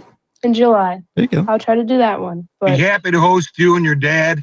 It was awesome last year. Thanks for coming. There we go. Thanks, Highlander. We'll go again if it's possible. So on the AI mission, if it goes the way that Elon says it should, we won't have jobs. Basically, is what right. So how do you see Brian? How do you see he's touched UBI once or twice before, but he doesn't really expand upon it. But he says that it's the only way. How do you see, as stated, how it's going to go? So about a year and a half ago, I made a video called UBI. There, I said it. Because anytime I talk about robotics, people would say UBI, Universal Basic Income. We must have it. And I said it's important to start the conversation, but it is impossible to conclude the conversation today because we don't know what money will be worth in that world. Yeah. The destination we are seeking is an amazing one. The path to get there is gruesome. And it's going to be littered with failures and destroyed in many markets by greed. Because even though I could have a bot to do my bidding, all my chores, all my tasks, all my home repairs, if I can't afford that bot, I'm doomed. And you say, well, just rent it out to your neighbors. Right. My neighbors already have a bot. It's just like, that'd be like me renting out my car to my neighbors. My neighbors don't want to rent my car. They have a car. So I don't know how that would help me. And the reality is the company that can come in and buy 1,000 bots or 10,000 bots or 10 million bots is going to have infinite advantage over me because they'll be able to control the market in ways I can't. They'll be able to utilize the bots in ways I can't. And it's great that I could have a little bot. It's like, well, it can, grow your vegetables for you. That's great. I don't have enough sunshine on my yard and I am not allowed to cut down these trees. So that is not going to feed me, certainly not feed me and my family. So there's going to be a very uncomfortable transition. And I think there may be some, not French fries. That's right. French Revolution that gets in the way for some of these landed gentry folk who wish to, because what good is hoarding all that wealth if wealth has no value? And I see a disconnect with a lot of Tesla shareholders saying, we're going to move to a post-scarcity world where money won't matter. And I say, great, sell your Tesla stock today and live large, baby. No, I want to keep it so I can be rich. Which is it? Right. It can't be both. But it can be both. But even like if you look at Star Trek, for instance, it did manage to cross that somehow. Like they skip all of that in the lore. Yeah. But even the Federation there, they still have some money. They don't use it internally, but they do have it and use it for let's call it international. Planetary, Yeah, other governments right? in their own. So, Yeah. so here's the vision I see, Casey, Mm. is that the basics don't need to have any cost attached. And I've seen people say, yeah, so everybody gets a Lamborghini. A Lamborghini is not the basics. I was gonna say, yeah, that's not basic. That's not basic. That's a luxury. You want the luxuries, you get the luxury, you do the luxury things. You become the artist, you become the whatever it is that actually still has value, the celebrity. You can do all those things still. There are already robots replacing those things. There are already Yeah. robot celebrities, Right. but there are still human ones. Absolutely. And so food doesn't need to cost money. The government No. owns enough land. And if it is tilled by robots, harvested by robots, where's the cost? It's just the robots. Well, who builds So- the robots? Other robots. Who Yeah. powers the robots? Solar sun. panels built by By robots, robots. from minerals mined by robots. Okay. Are we starting to see the picture? There's no part of the equation you can't go all the way back up and say the robots did it. And So this would be like what they promised in other governments in the past that were failed because of the human element. because of the human element. Because, yeah. So where do you live? Well, again, the government has enough land. Build a building with materials made by robots, And if you want harvested by something- robots. If you want something bigger and better, you got to earn Yeah. it. Okay. Yeah. Yeah. And it doesn't mean that this is going to be a tenement. This is going to be something horrible in which to live. It doesn't need to No. be horrible. Yeah. But if you want, a ranch estate, Yeah. great. Go do the work required to get that. Yeah. And the Well, there's no reason for anybody to be starving and freezing on the street once the robots are Right. doing everything. Right. Fair enough. Yeah. I'll tell you, if groceries were free, it wouldn't make me work less, Casey. No, not at all. I'd work harder. Well, yeah. And in terms of medical care needs to be a lot closer to free than it is to the price that it is today. Yeah. So the and- robots will certainly help some with that. Robots will certainly help. They'll start in triage. Mhm. I can take your blood pressure and see if you are bleeding out. I can see if your limb is broken, but I will not give you medical care. And then tomorrow it's, the lowest level of nurse, and then a Yeah. medium nurse, and then a high nurse. They're already doing advanced diagnostics under Yeah.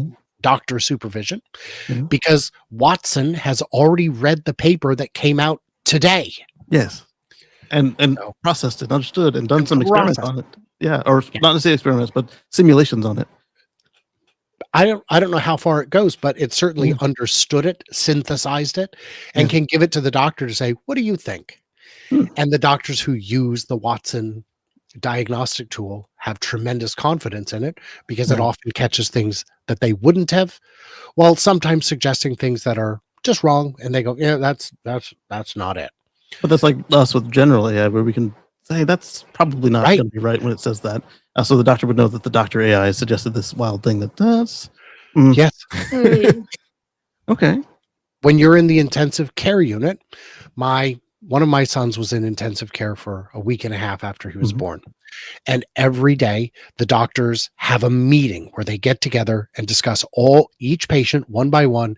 And here's the challenges and what does everybody think? And somebody will throw out an idea and people, I don't know about that one. It's very much like the human situation. Yeah. So that's what I think is we'll get to that level. And but then people will just sit on their butts all day and play Xbox. Okay. Okay. What do you care? Yeah. How is that worse than them going to a job and pushing a button all day? That's like, just because you had to endure one kind of punishment, now everyone should, please. No. Yeah. So every time I use Grok, I have to correct it. Not a criticism, just the fact I enjoy playing with it, but I have to correct it and update it. Should I have to do the work? Says Highlander. Fair, because Grok makes plenty of mistakes. Oh yes. If you are talking about my small town, it makes a lot of mistakes. I Mhm. recently said, hey, give me 10 corporate chain restaurants in Portland. Maybe I want to check them out because sometimes, there are chain restaurants that exist in some parts of the country, but not Nobody's others. ever heard of your town, Brian. Why would the robot know about your town? I said Portland, but in my town, it's. Oh, okay. I thought you meant Portland as the small town. Okay, go ahead. Oh, yeah. No, my small town, it does terrible. But in Portland is where I was asking about the chain restaurants, and it listed 2 that have very publicly filed bankruptcy within the last year. Oh. I didn't correct it. I just ignored them. Okay. Because crock. But it's like asking your uncle. Your uncle knows a bunch of stuff. Yeah. Some of it's wrong. Yeah, some. Yeah. Well, if he's telling me to go to Sherry's for pies, Sherry's is gone. I cannot They've been help gone. Yeah. Yes, they did make the best pies, Uncle, but they've been gone. Yeah. Oh man. This is going to be a very painful transition if it goes perfectly the way that he describes it. The problem is the people who have all the money, who can afford all the bots, want to continue to be special. Yes. And if everyone has food and no one has want, what makes those people special? Well, would they still not have want? They just wouldn't have want of food and maybe a roof over the head. To my sister, who is very rich, she doesn't understand that having your basic needs met is not some kind of luxury. She truly believes that having wants met is a luxury.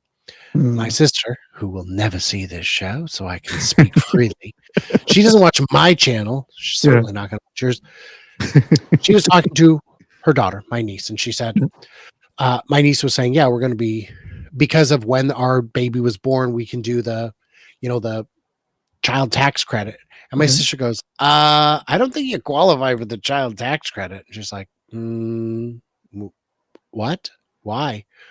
Don't you have to make under like $250,000 each to qualify? She's like, we do. We do make under $250,000. What are you talking each? And she's like, oh, really? That's I thought of the smallest amount of money I could think of. And it's a banana, Michael. What could it cost? $10. I think Slimy wanted to say Slimy, So I have to go. Okay. Because I have other things to do, and I have 2 hours until I have to prepare for my space. Okay. That I have tonight. Because I always do a space at 7 o'clock Eastern. Okay. Awesome. Which is Elon related all the time. All right. That sounds like cool. An experience right there. So if you want to have an Elon chat tonight, join Slimy at 7. Yeah. So you have to go. Okay. But nice talking again. Nice talking. Yes. So now I have a question on the needs pyramid. It's not Pavlov's, is it? Is that Pavlov's? Maslow's. Not that I know or anything. I just love how you assumed that I would know, and I did. Right? Have these people ever heard of it? Seen it? No. Pyramids? Sounds Egyptian. Okay, fair enough. No. Yeah. I mean, my sister and her husband both obviously went to college. Yeah. And I mean, what do you mean if they internalized it? That's a different matter. If somebody's not starving, they can now be the next Einstein or whatever, Mozart or. Yeah. But right now, the next Einstein or Mozart might be starving in Africa in a ditch somewhere, for all we know. Yeah. The problem has never been an insufficient supply of food. It's been distribution. A distribution. It's been an unequal distribution of resource. We have the resources. Mm-hmm. This is very frustrating. Have you been watching Pluribus? I haven't, but I probably should. Watch the first episode. You'll know if it's for you. And don't look up any spoilers or anything. Just go in blind. And during the first episode, it'll just keep twisting. But by the episode, you'll know what it's about. It's which network am I looking for on it? Apple TV. Okay, I got that. The thing was just with the little one, I gotta remember to go look at stuff. And so if I start one, it's a little easier with her to bounce around. And it is Vince Gilligan from Breaking Bad etc. okay. is Yeah. the creative force behind it. Nice. And what I love about Vince Gilligan is when you've got these little weird, like, wait, that doesn't make sense because kind of problems, He solves it. he'll throw you in little nuggets that just help you. Oh, right, sure, that makes sense. Yeah. It's a lot of fun. Highlander says, needs, wants simple things like not going 3 days.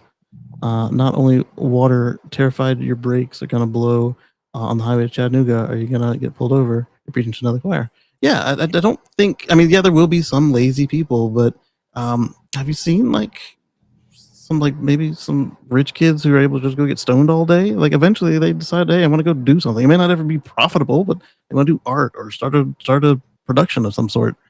I have known a number of rich kids who I thought that person will always be a waste of space who grew out of it. All of them grew out of it. The ones I knew. Yeah, if I don't know what the it. stats are, but at some point they were like, I've got a lot of opportunity in front of me. Maybe I should seize some of it. And what's amazing is because of their resources, their capacity to remain screw ups was very limited. They immediately had opportunities. No. And I'll tell you, do you know how many paintings Van Gogh sold in his lifetime? Much less than after he was gone. 2. Whoa, I didn't realize it was that low. I was thinking maybe like 10, 20. He died a failure. And the reason he was able to paint at all is because his brother was his patron. Oh, nice. So his brother bought both paintings. Well, no, his brother just paid for him to live while he's being a painter. Oh, okay. He never bought the paintings. Please, have you seen these things? Put on some glasses. Yeah. Oh, but like the original Mr. Tesla, he died destitute in a hotel. Well, it wasn't for a lack of recognizing his genius. It was Right. just for an excess of exploiting it. Yeah. Toledo Art Museum in Detroit have excellent. Yeah. Mm-hmm. Yeah. Never been to that particular art museum. I don't get to many art museums. I go to all the science museums. I love science museums. I like art museums, but I prefer a good science museum. One year, my sister got us a membership to the Pacific Science Center, a 1-year family membership. And that was around the time they started the passport program. So any science center that's more than, 100 miles from your home one, you get admission. Nice. And it's either free or like $2 a head, or it's basically free. Okay. So we went. So from then on, we would just renew it every year so that we could travel the country. Anywhere we went ever, we hit every science museum because it was free. I like it. Yeah. And I know, man, because some of them are little tiny, like feels like, put up in temporary buildings. It feels like you're in the portables outside of an old elementary school and it's really rinky dink. But others have a $5 million video game exhibit on display and a space shuttle in the lobby. Space shuttle in the lobby. That's awesome. That you can't see, but you can pay extra to go check it out. Oh, okay, I gotcha. It's not included in the passport. That part, no. Well, and the IMAX isn't included either, but that makes sense. IMAX is expensive to maintain. So Highlander says, Van Gogh, highly recommend. Everybody go visit the local art museum and libraries. We already paid the taxes and go. So with this, I see now, if everything goes the way that these folks want it to go, we do stand a chance of the Federation, Star Trek, getting there. At least, on this one planet by ourselves without any aliens to scare the tar out of us. But I see so many landmines on the way to that target. I am with you 100%. Imagine if we in the West had life and civilization exactly as we know it today, but the rest of the world outside of North and South America was remote, and they decided, and they're still using like 15th century technology. Columbus arrives today to America as it appears today, and is like, I want your gold. And people would say, Here you go. and people would say, gold? You want gold? What are you going to do with gold? Yeah. It's like, well, I come to trade you fabrics and spice. And you'd say, spice? What do you we have all the spices we want. go to the dollar store and get all this, get more spices than your king. What are you talking? And to me, that's what I see the difference between us and the Star Trek world Yeah. is we would get to the Star Trek world and say, give me all your money. And they'd go, Yeah. what are you going That's to funny. do with it? Are you like, are you trying to buy a starship? Oh, Yeah. what? What's that? Oh, Oh man. geez, Oh, man. Yes. cave people from the Yes. 21st century. Yes. Oh, we will But take those fabrics. They look like they were hand designed, but if they came off the loom, we're not interested. We've got looms today. What's that zipper made of? Authentic Chinesium? It's very fragile. It's very fragile. Oh my goodness. Very fragile. Oh. Was it fragile in your day? Yeah. It's actually stronger now. I don't know how that happened. Right, if I you think zip it wrong, you the eat a tooth. tension is load bearing. Oh. Yeah. So With we're just that gonna have said, to have to white knuckle this and enjoy the ride and hope it goes well. All I can see there. well, I need to get back to it. I only Yeah. have one video scheduled for tomorrow. Oh, So it's not the right amount for you, sir. That is not the right amount for me. Yeah. So I should figure that out. They have this new collaboration feature on YouTube. I've I'm seen going that. to after we end this and we have a short discussion. I will Tag me in on that. Yeah. Have you already done Yeah. one or okay? I've done one with Josh West, That's right. where we did it in both directions, and Okay. I don't know anything about it. We just were like, yeah, sure, click. I don't know, beats me. Okay. Well, let's do this. Let's Yeah. let's play them out. And I want to thank everybody like Highlander and our other channel members that help shave the tip of the point of this spear that's poking at me for running this stuff off it financially. And I want to thank everybody who spent some time here today with us. Our guest speakers over on X, and everybody who took the time to put in a comment today on YouTube.